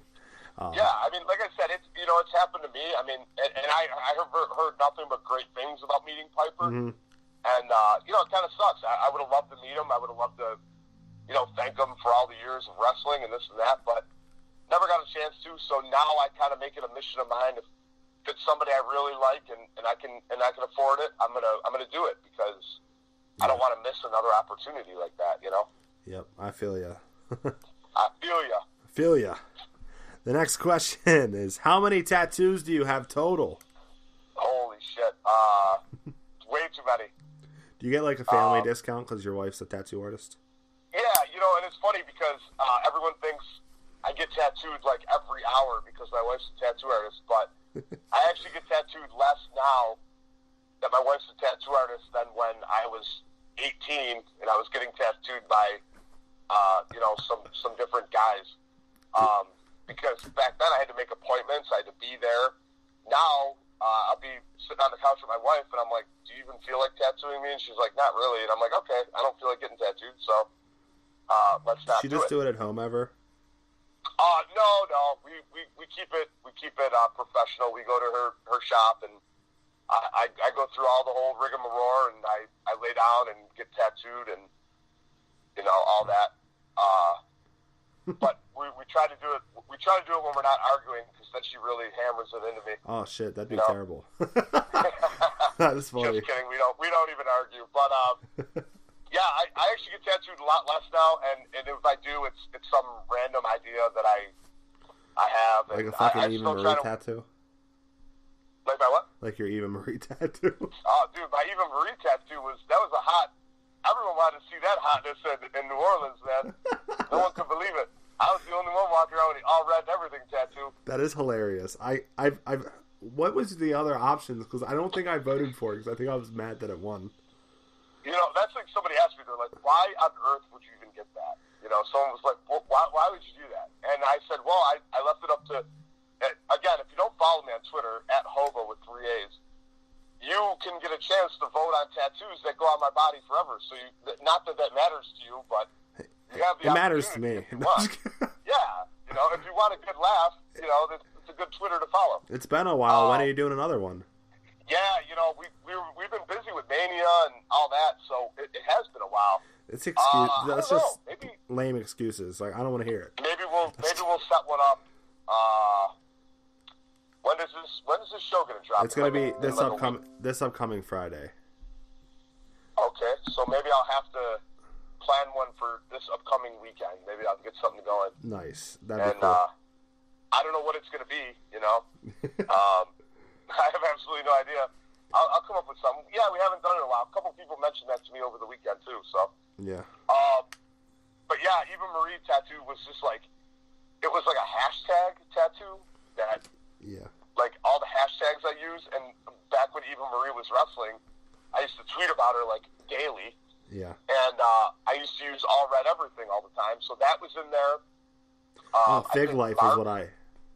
Yeah, Fig Life was in there, and I thought that was the lock to win. Yeah, that's the one I voted for.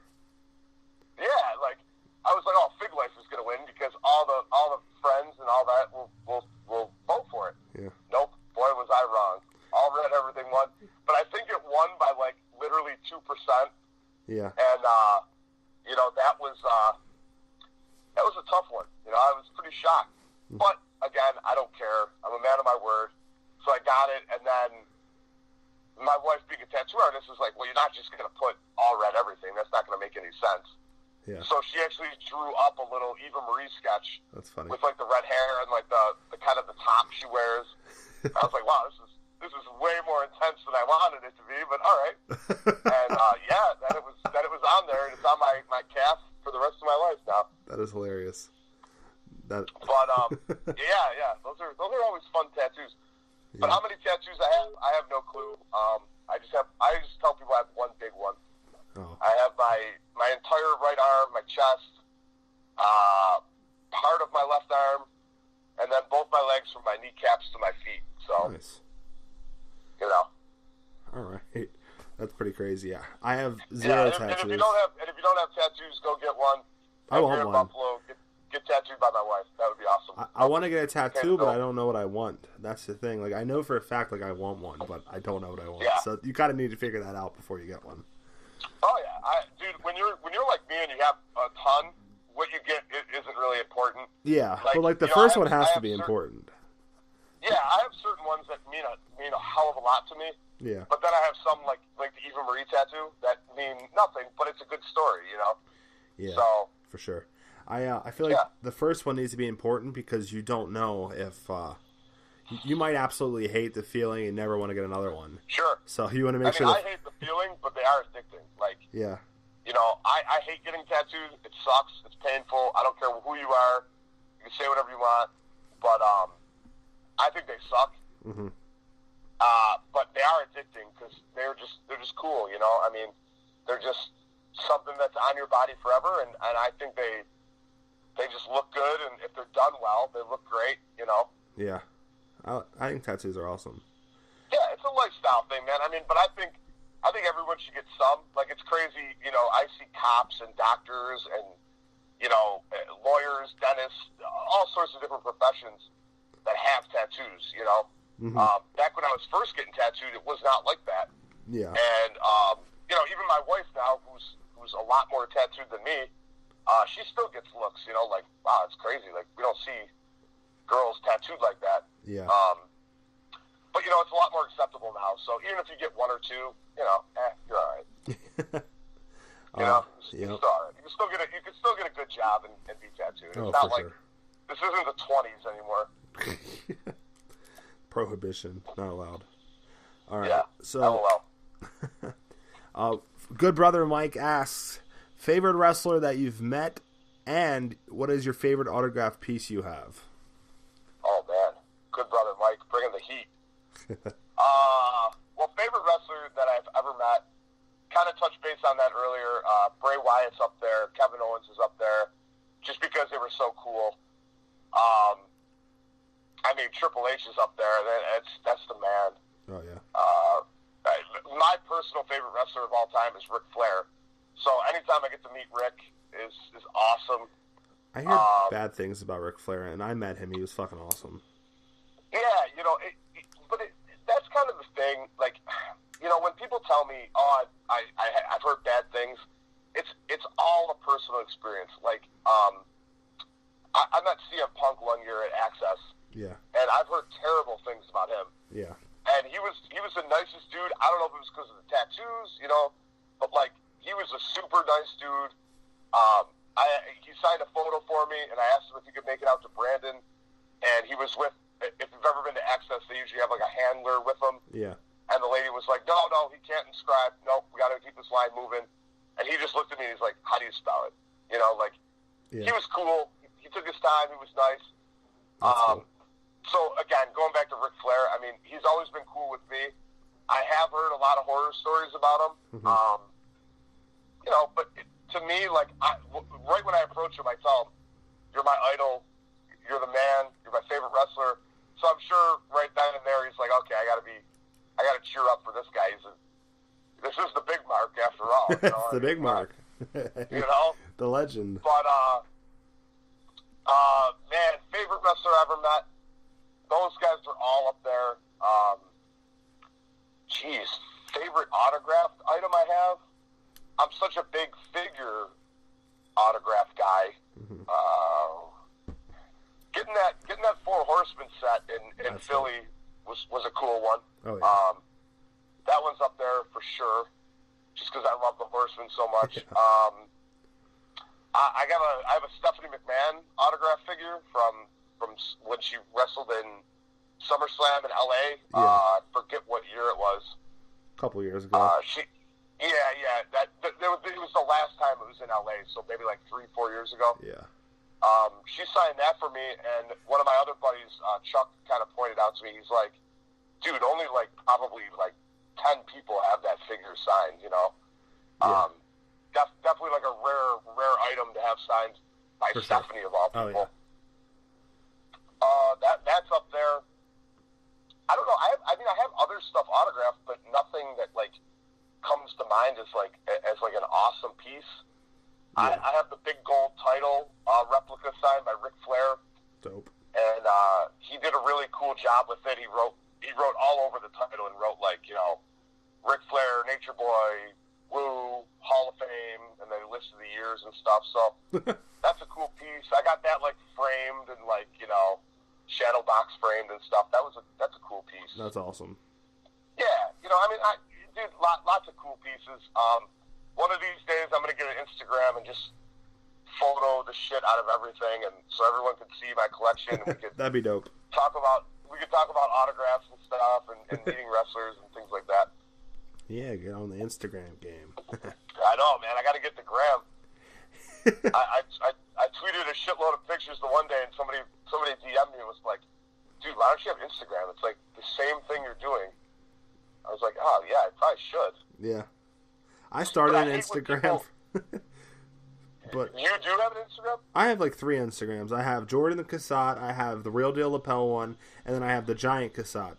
Holy shit! Well, at least I know if I get one, I'll have 3 followers. Yeah, there you go. But no, like I don't use any of them. Like it's one. I don't see. Maybe because I'm such a Twitter guy that I don't see the point. Yeah. And I hate when people tweet out a link to their Instagram.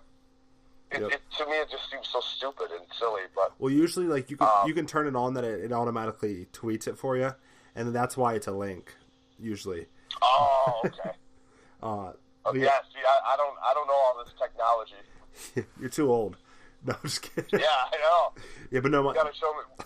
Next time we meet up, you'll have to show me how to use Instagram. Yeah. I definitely don't know. I'll make sure I'll teach you how to connect to the Wi-Fi too, wherever we're at. Yeah.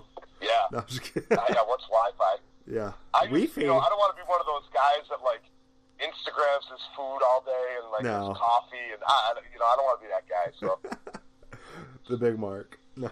But maybe I will one day. I'll get Instagram, there you and go. I promise. I know you're an absolute huge sports fan. Yeah. Yeah. What is your favorite baseball team? Scott Toon wants to know. Oh man, I think this is probably what they call a rib, because I have absolutely no idea what baseball is. But yeah, I mean, I guess it's is that the one where they dribble the ball? I have no clue. I think so. Yeah. Baseball team. I'm from Buffalo. We don't even have one. We have the Buffalo Bisons, which is the farm league of the Toronto Blue Jays.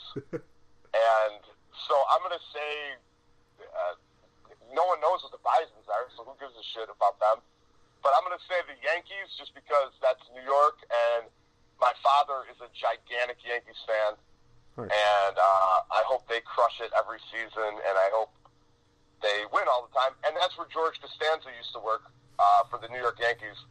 And I absolutely love Seinfeld. So there you go. Yeah, I'm going to say that. Nice. There.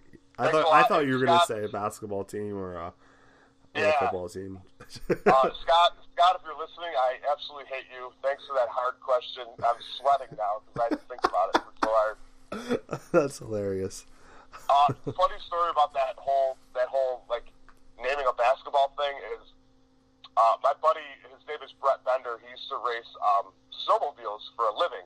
Yeah. His dad was a big snowmobile racer, and he was he started doing it, and he was in the X Games one year, and it was right around the Super Bowl time, and they asked him on live TV, who do you think is going to win the Super Bowl? And they named the two teams. And he said on live TV, as a joke, I'm sorry, I'm not a big basketball fan. And the woman that was interviewing him just looked at him like, oh, okay, next question. That is hilarious. Totally didn't know where to go. So that's actually where I get that from. When people ask me on Twitter, like, oh, did you see this? Did so-and-so got a home run? I was like, oh, I'm not a big soccer fan, Yeah. Like, that's where that came from, because I thought it was such a funny story. But that is hilarious. yeah, none of my jokes are actually original. I just steal them from all the different people. That's and okay. Broadcast them on a wider range. I think Phenomenal Ali asked, which wrestler after meeting them made you change your mind about them?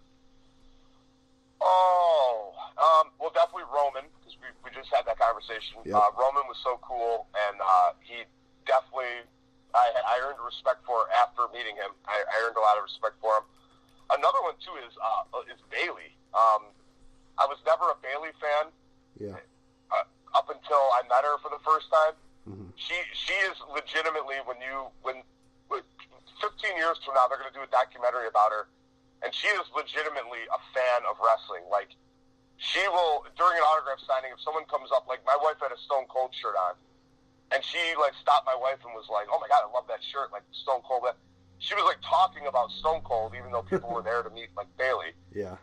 So like she's a legit fan. Like when you see her and she's wearing like the chalk line jackets of like The Rock or whoever, that's I don't think that's a gimmick. I think she's like a legit fan when she posts pictures and stuff.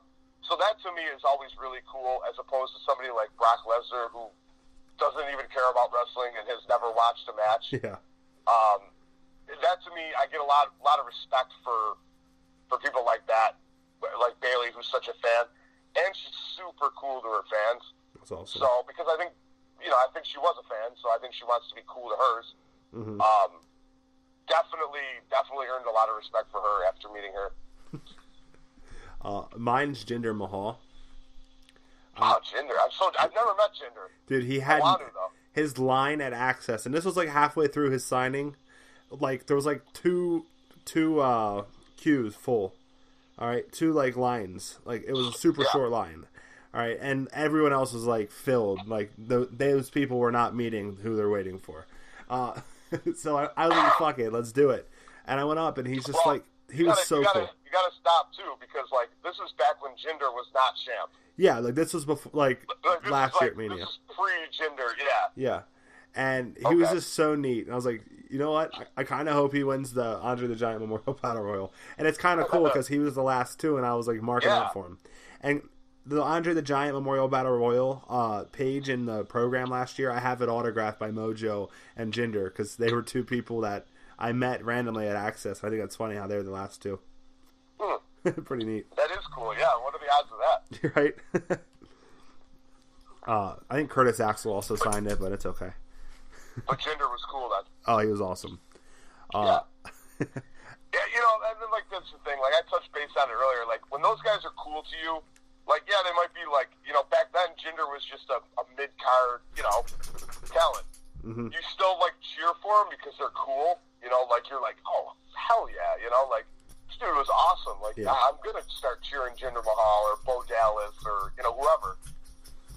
Yep, my dog is making a lot of noise. Yeah, who let the dogs out? Hey, Braun, knock it the fuck off, dude.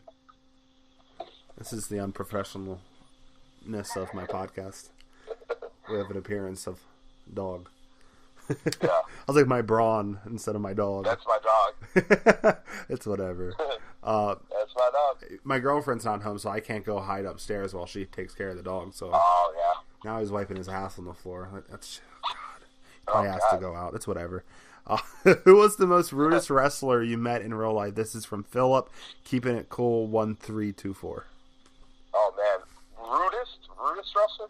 Yeah, Bobby Roode. So like not like Bobby Roode. No, no, like are you? You know, there's been a lot of guys I've met that that were rude, but that's probably because of me, like egging them on. That's like at like live events and stuff. Yeah. But like as far as like an autograph signing, like going up to a wrestler, one person that I will never meet again, I have no desire to meet again, is Sasha Banks. Really? I just thought she came across as so arrogant and not very fan friendly. Yeah, unless you're a little girl, probably. Yeah, even then, you know, I don't know. I don't see. I think she's just got a huge ego, and I know there's a lot of Sasha Banks fans out there, and that's cool. I loved her when she was a heel in NXT, and even when she was a heel in WWE. But I met her once with my wife, and even my wife will tell you, like, she just did not come across good. She just was arrogant and didn't seem like she wanted to meet us, and that's all well and good. But, you know, they're in the profession of meeting fans and fan-friendly stuff, so, you know, when it comes to an autograph signing, they should kind of put on a fake smile, and she just didn't, and it was very weird. Wouldn't waste my time on her again.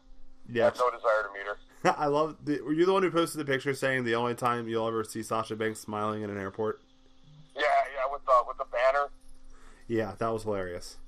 Yeah, and you know, and like the airport photos, that's totally different. Like I get that. Like you know, if I have buddies that go to the airports and meet wrestlers, and that's all well and good. Yeah. You know, and if you want to meet them, you shouldn't expect them to smile because they don't want to take pictures in the airport. Yeah. But like this was like a legit. Like I had a signing. You know, it was one of the VIP house shows. She just didn't come across good.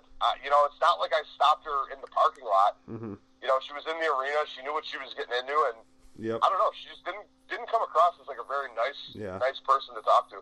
Yeah, I've heard that a lot. Like she's definitely one of the worst people to meet. I hear. Yeah. Which sucks because so many little kids look up to her. Yeah, and that's the thing too and she, you know, and going back to like the Bayley thing, like. Sasha says she's a fan, but she doesn't seem like she's as good to her fans as like she would want to be. You know, when she was a fan, where like somebody like Bayley is awesome to her fans because she was a fan. I don't know. I think the Sasha thing is it's a facade. Like, I don't think she's really an Eddie Guerrero fan. I think she just kind of plays that up. Just not a fan of her anymore after meeting her. Definitely soured me. Oh, yeah. And that's really the only person that's done it that bad. And funny story about her is when she was in NXT, when she was like the boss character. One of my buddies lived down there, and he used to go to all the NXT, like the weekly tapings. And back then, for like $50 for like a ringside seat, you got to do a meet and greet. Yeah. And the one time Sasha was the meet and greet, because back then NXT was like, you know, Finn Balor, Owen, Sasha, Bayley, all them. And he met Sasha, and he put his item down in front of her, and she had a stamp pad, like a stamp that was her name. Are you fucking Yeah, kidding me? no. That was like her gimmick, you know, and she stamped the autograph and was like, "You're all set." Oh, and it was he's her. like, "Oh." Like, that was her gimmick because she was a heel? Well, like, that was her gimmick, but, like, even at autograph signing, she, like, lived the gimmick. She just stamped the item, you know?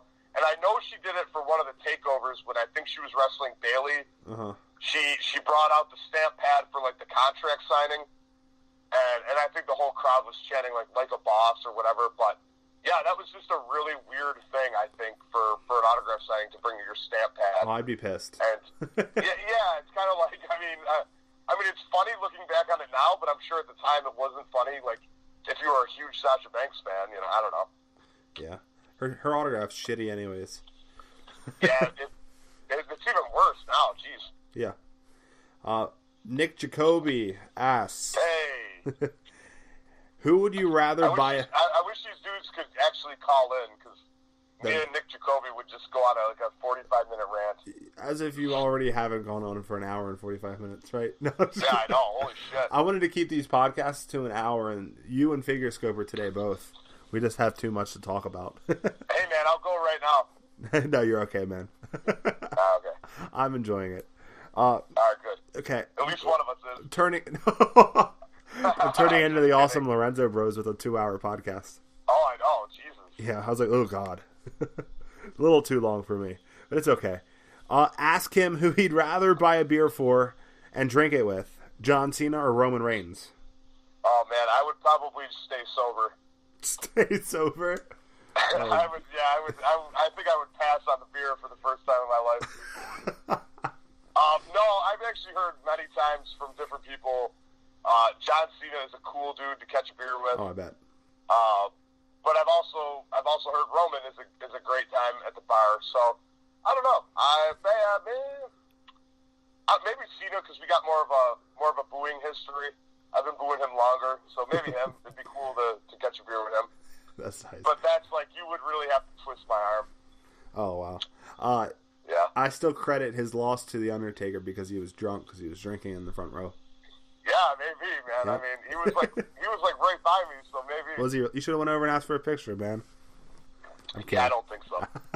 I know people were. They caught the one guy taking a picture with him. You know, he was letting people take pictures with him, but it was mostly like kids and you know, people with special needs and stuff. Yeah, of course. But then I did see some adults had pictures, which is kind of weird.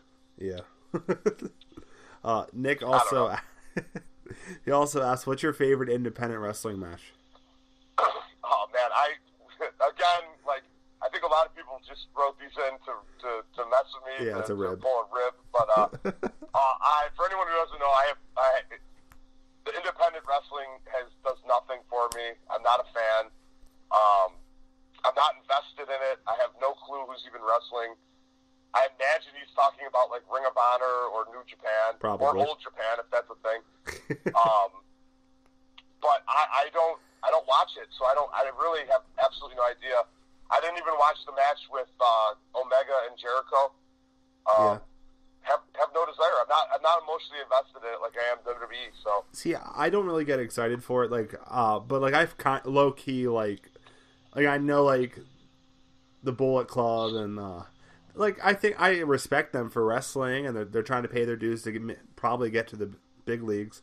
I absolutely can't understand the fact that some of these guys have no desire to get to the WWE, but whatever.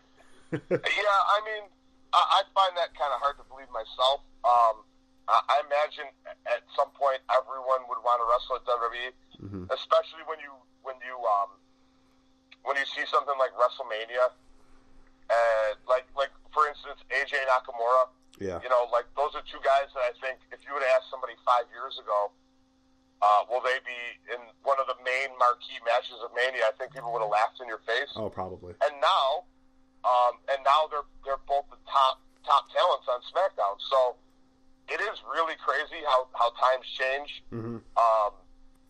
So yeah, I mean, NXT is all indie guys.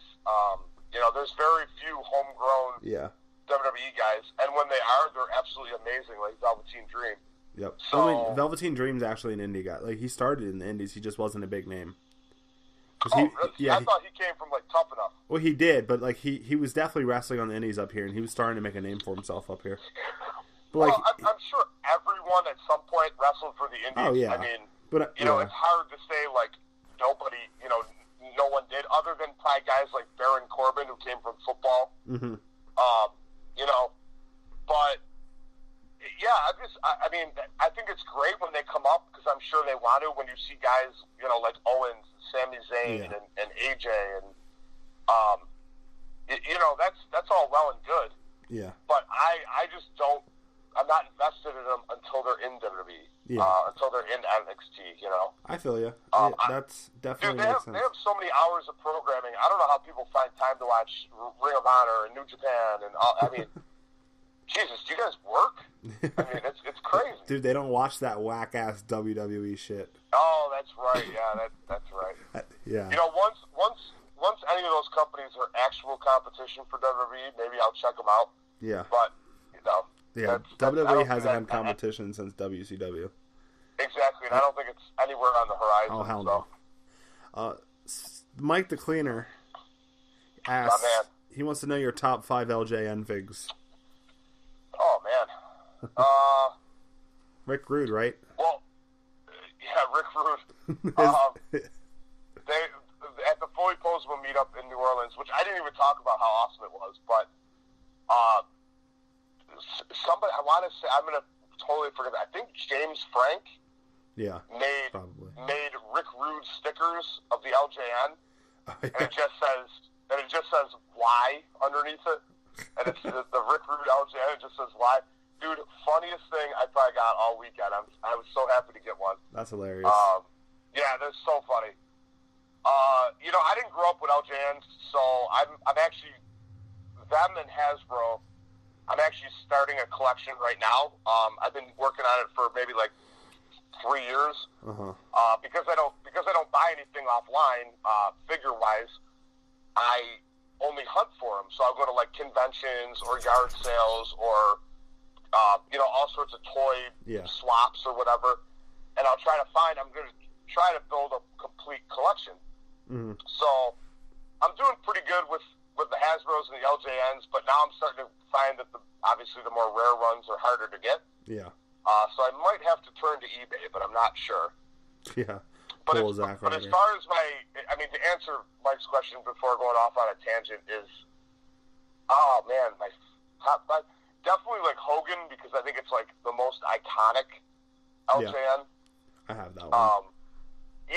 That's like easily the most, like, when you think of LJN figures, you think of Hogan. Mm-hmm. I would say, obviously, Macho Man, because I think it's just a cool-looking figure. Yeah. And Macho Man's one of my favorites as well. I love the Vince McMahon, just because it's like commentator Vince. Oh, you yeah. don't see too many. Yep. And he's got the one finger up in the air, and I think that's just a cool figure, or cool LJN, just because it's so random. Oh yeah.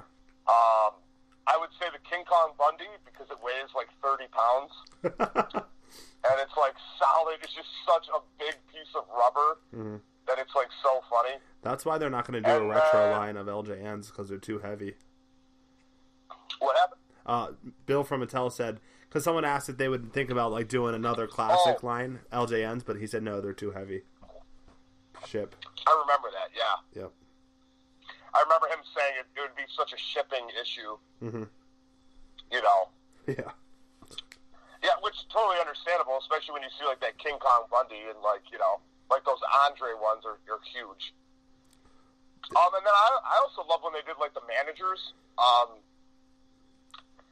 Maybe like Elizabeth or Freddie Marty Blassie's a really cool one. I saw the Elizabeth one for the first time today. I had no clue they made a woman LJN. This dog is pissed at me off. And then there was like 2 skirt versions. Like there was like one had a gold skirt, I think one had a blue skirt or something. There was like a variant or whatever. But yeah, that's a really cool one. Like you said, being the only women's one. Yeah. And I just think it was cool. Like even back then, they were doing like managers, like Jimmy Hart, Fuji, things like that. Mm-hmm. But yeah, those are probably my top 5. I mean, I love that line. I think they're really cool. Yeah. Even that Rick Rude, it gets a ton of hate, but it's just such an odd figure that I like it. Yep. To think that that's all kids had to play with back then is just so crazy to me. Like, especially, I love to see them, like, even the ones that collect. That's the Hasbros and the LJNs. I don't collect Min-On card. Just for one, I'd be broke. Okay. And for 2, I love looking at them and thinking, some kid just eat the shit out of these on a Saturday morning. It brings such nostalgia to me to think kids played with big chunks of rubber. Yep, and that's hilarious. All they had. So. Need some articulation in there. Yeah, absolutely not. Even the Hasbros. I mean, you could do like the certain moves with them, but they were also like garbage. I mean, like that compared to what we have now, it's so bad. Yeah, you could barely move them. Yep. We already pretty much answered this one, but Pop Culture Junkie says, whom would you say was your best and whom was your worst person experienced meeting in a professional wrestler? We pretty much already talked about that one, but thanks for sending in the question. Pretty much touch base on that. Tons of awesome ones. Sasha Banks gets the worst wrestler ever title. And we got Chad Taylor says, favorite place to get wings in Buffalo? Oh, man. That's such a loaded question. I hope nobody from Buffalo is listening to this. Honestly, like, you can't go... There's so many awesome places. I was just talking about this in New Orleans with a bunch of people, actually. Every, like, pizzeria has good wings. Mm-hmm. There's so many awesome... Like, it's our specialty, I guess. Yeah. So everywhere you go has good wings, like wings that are good enough that you could call them dinner, like order 20 of them or whatever. But geez, the best ever that I could get, there is a bar called the Barbell Tavern in East Aurora outside of Buffalo. Mm-hmm. And they have the best wings to me. That's where I go when I got the day off and I want chicken wings. That's where I'm going to go. Nice. But the big debate is the Anchor Bar or Duff's, and I go with Duff's every time. I don't support the Anchor Bar. If I'm going to get wings, I'm going to go to Duff's. Like me and my buddy Derek, we usually grab lunch once every couple weeks, and we always go to Duff's because it's really good. So Duff's, Barbell, and basically just come to Buffalo, shoot me a DM, and I'll meet you there, and I'll show you what's up. There you go. That works. Yeah. That's actually our last question. Don't venture out on your own. Just DM me first. Say, hey, I got a layover in Buffalo. Where do I go? There you go. I'll come hang out with you. But you got to pick up the tab, unfortunately. You got to get the tab. There you go. Now I want some wings. I'm going to come to Buffalo just for some wings. Me too. But yeah, that's the final question. Holy shit, that was quick. I thought, man, on Twitter, it seemed like there was like 100 more. Mm-hmm. Yeah, it did seem like there was a lot more, but I took a screenshot of everything. Hopefully I got everyone's. Yeah, I feel like some people are going to bitch and say you didn't. Oh, well. We'll get them next time.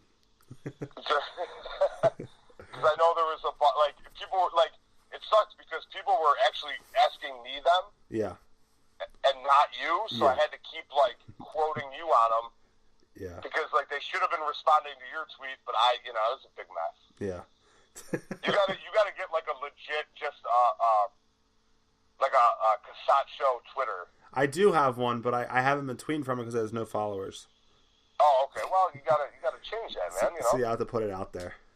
Yeah, but that would probably make it easier for the question and answer segment. Yeah.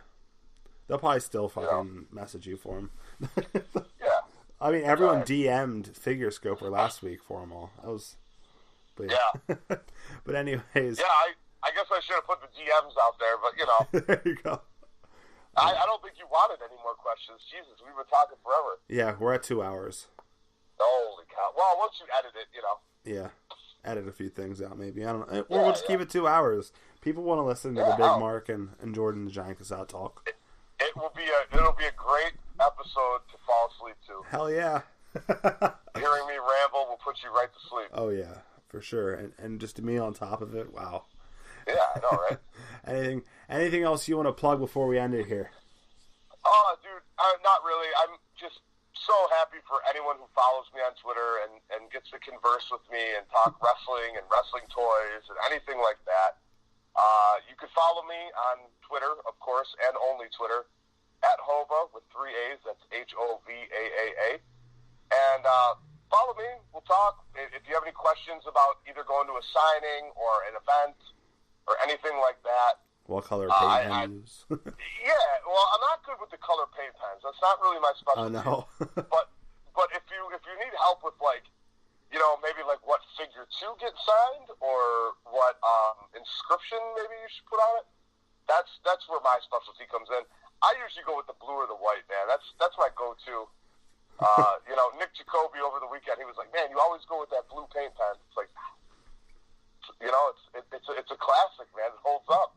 There you go. You know, I mean, why mess with a good thing? Yeah. But, yeah, I mean, you know, dude, anyone that's part of the Fig Life community, anyone who listens to this show, you guys are awesome. Keep it up. Let's make 2018 an even better year than 2017. And, you know, even next year, let's crush it. Let's have more meetups. Let's have more hangouts. Let's get more involved in the community. Be good to each other. You know, we're all in this together. I mean, it's just wrestling toys. Yeah. We should be having a good time, you know. And I think for the most part, we do, you know. But it's awesome, man. Twitter and the Fig Life community, it's such a good scene. Totally opens up the doors for a lot of people to express what they're collecting. And even if it's not wrestling toys, if you want to tell me about collecting Marvel toys or whatever, dude, that's awesome, you know. I think if you collect anything, that's cool. Like Funkos, man. I'm so on board with, like, WWE Funkos. It's insane. Yeah, every single one, don't you? I go into, like, GameStop, and I'm like, holy shit, these Jurassic Park Funkos are awesome. I'm so happy I don't collect tons of Funkos because I'd be broke. I don't know how people do it. Like, I'll see, like, Funko retweet, like, somebody, like, the fan of the week. Yeah. And they have, like, 300 something Funkos. I'm like, holy shit, man, that's crazy. Yeah, it's nuts. Like, I mean, they look awesome. I love them, but, like, I can't get on board with that. You know, I know you buy some, or you get some out of, like, different crates and stuff, and yeah, you know, but man, it's just they're crack, man. They're addicting. Yep, they are. They're insane because, like, they have everything, absolutely everything made. Yeah, like every show that comes out, there's a Funko line. You know, like, yep. It's crazy. Every movie that comes out, there's a Funko line. I've cut down on them. I haven't bought one in a long time. Yeah. I think the last one I bought was like Reptar or something. Let's not go on a Funko tangent here, okay?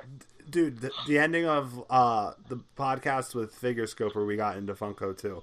So look at that. It's a great way to end, I guess. Yes. So he's all on board. He wants to do a Funko episode. So maybe you can come in for the Funko episode too. Well, I mean, I do have every single WWE Funko ever made. Do you have, like, your Zack Ryder? Is it numbered out of 500 or is it the? Yeah, that was one of the shittier ones to try to get because it was like a Funko headquarters exclusive, and it was numbered to 500. Yeah. That was a pain in the ass. That one I actually had to go to eBay for, unfortunately. Yeah. But yeah, all the other ones. I mean, like I picked up all the other ones in retail. Other than the Chase figures, I will usually, a trick that I use is I order 2 from Amazon. Yeah.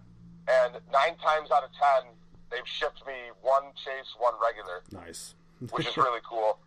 Yeah. That didn't work for Scott Hall. Sure. They shipped me 2 of the same. I've seen people do that before, ones, and they get 2 Chase. Yeah, I've seen that too. I've also seen people buy like 15 from Amazon and not get one chase. So, I mean, at your own risk, it's one of those things. But I've ordered the Finn, the Ted, the Chic. They've all come chase for me. So nice. That's awesome. Yeah, it's risky, and then it backfired this last one. I did get it eventually, but sometimes it backfires. I've never seen a chase in stores. I never have either. It was crazy because when we went to like the superstore at Access, I don't think Pops were real prominent last year. But this year they had a ton of them. Yeah. And they had tons of chase ones. Mm-hmm. But literally, like the first 10 people in the superstore bought every chase one. That's fucked. Like it was nuts. Like Soda Hunter was telling me he wanted a Jake the Snake chase, and there was a dude walking up to the counter with like 2 arms full of Jake the Snake chase figures. Wow. And it sucks because I was gonna pick some up for good brother Mike is a pop collector, and I couldn't even get my hands on them. I was like, wow, this is nuts. Because I think a lot of people, like you just said, haven't seen them in stores. I never do. Yeah. Last year they had I've never walked into GameStop and seen, and that's just not WWE. Like even like regular pops. Yeah. I haven't seen any chase sitting on the shelf. It's nuts. They have chases like at least one per at each set. It seems now. They used to be so rare, but now they're like everywhere. So. Well, I'm really worried about the Asuka pop. Oh my god, dude! You're not gonna. It's gonna be ridiculous. You're definitely gonna have to. Dude, did you see that? Did you see that setup, man? Yeah, dude. Oh. Target is the worst for exclusives, Dude. and plus they're exclusive having a chase. It's gonna be so hard to get. Target exclusive with a chase, and then Walmart's got the other exclusive. You should be okay getting the Walmart, but sometimes Walmart's a pain in the ass with Pops exclusives. Well, I think didn't Target have they had somebody that was it Flair or Roddy Piper? I think. Yeah, and I found that one relatively. Yeah, he was easy to get, but now lately their exclusives are ridiculous. I'm all about the exclusives because I love the hunt. Mm-hmm. But when it gets like you said, when it gets to be ridiculous and it's like really hard to find, that's not good. Especially when people we're not even in the same state, and you're telling me it's ridiculous for you, so I'm sure it's going to be ridiculous for me. I'm not really looking forward to that one. They used to have it where it was easy to find the Target exclusives, and I think people bitched about it because they had an exclusive for Rey with the last Star Wars movie, not the last one, but Force Awakens, and it was like the Tito, there was a shit ton in each store. Oh, really? Yeah, so I think they're like, well, now we can't be shipping that many, so they only ship one box instead of 10. So they don't get any. Oh, wow, okay. Yeah, so because I remember I bought that Bray pop for $2 because it was on clearance. So it was 150 of them in clearance. And then it's crazy too because even Walmart, Walmart hasn't had a WWE pop since Lesnar, and he was easy. That was really easy to find. Mm-hmm. But now when I go in, I look at the pops. I'll just check them randomly when I'm looking for figures, just out of habit. Yeah. And they have no pops at Walmart. It seems like now. Hopefully that Asuka one won't be too hard either. Mm-hmm. Yes, time to tell. Yeah, and then WWE's got 2 other chase ones even in the regular set. So I have a pretty big headache on my hands. I'm sure. You'll be okay. Well, yeah, I'm sure I'll survive. Yep. But I can't break the streak now. You have to get them all. So hopefully they won't get a crazy super rare one. You should be okay. Oh God. Because even the chase, a Target exclusive, it shouldn't be too expensive once it's out for a good while. Yeah. Even if you have to go to eBay. Hopefully not. I just don't like doing that, but hopefully not. But we'll see. Like I said, I can't break the streak, but I got to get those 3 Asuka pops. That'll be awesome. Yeah, it looks good too. That Asuka pop. Yeah, they do look cool. I'm not gonna lie. So it was like the Finn ones. The Finn ones looked really cool, but Yep. All right. So we're gonna go ahead and end this up. I want to thank you so much for being on the show, dude. I hope nothing but success for you. Thank you. I think this is gonna be your niche, man. I think you're a good interviewer. Thanks. I hope it all works out for you. I supported you even when you were on YouTube, but I think this is gonna be a lot cooler. Yeah. And I think you got a good niche here, and hopefully you get some more people on, and it'll keep growing and growing, and you'll be successful at it, man. Thanks. Yeah, I really need to figure out a format, because right now I'm just having fun with it, but eventually I need to figure out Fully Posable has figures, now just have fun with it's it, man. random. Yeah. We need podcasts like we need holes in the head, so just have a good time with it. Yeah. Talk to your buddies for now, keep it rolling. Yeah. If you ever need me on again, you just let me know. Awesome. I'm sure this will be your highest rated episode ever, obviously. Dude, I bet. It might be. I mean, you're just not gonna. The downloads are gonna be blown through. Yeah. Unfortunately, people only listen to the first 45 minutes and go, "I'm so bored with him." They might fall asleep. Turn it off. Yeah. They have to do it in cycles. I imagine this is the end. So if you're listening and this is the end, you're one of the 10 that made it. Yeah, if that, maybe 5.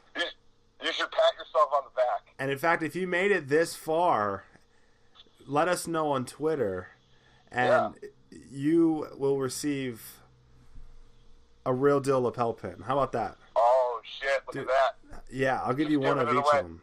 That'd be pretty cool. When is the next pin? It's got to be coming. It is coming. Oh man. Yeah, I can't wait till you. Dude, I can't wait till you hit that stop button and you can give me the spoiler. I will. I actually sent Figures Code for the spoiler earlier, so I will. It's wow! It's I'm dope. It secondhand. You won't like it. You might like it. I'm not sure. Think that? Everyone thinks I don't like anything. Dude, I was scared because you said you hated it, and I sent you the last one. You're like, oh, that's pretty dope. But we'll see. Yeah, it was cool, man. I just hated it, the movie. I mean, I like the concept, but yeah. I'll send you the spoiler. But I actually just commissioned it, so I'm excited. It'll be fun. Nice, man. All right. Well, thank you so much. You. You need to make the logo, the show logo, as a pin too. I mean, everyone's doing that now. So. Yeah, I want to wait and make sure I have enough people because it's expensive to make the pins. And I was thinking about making a T-shirt. And I don't know if people are going to buy it, so we'll see. Do some merch ideas. Yeah. I'm sure it'll all work out, man. It's only good things coming. Don't worry. Yeah, thank you. I appreciate it, and thanks for being on the show. And I'm sure we'll have you on again. Anytime you need, just drop me a line. I'll be happy to call in. Awesome. Thank you so much. All right, follow me on Twitter @Hova 3A's. Guys, have fun collecting toys. Just be good to each other. Life's great. Let's have some fun. Stay in school. Don't do drugs. Yeah. Well, no drugs, but keep drinking.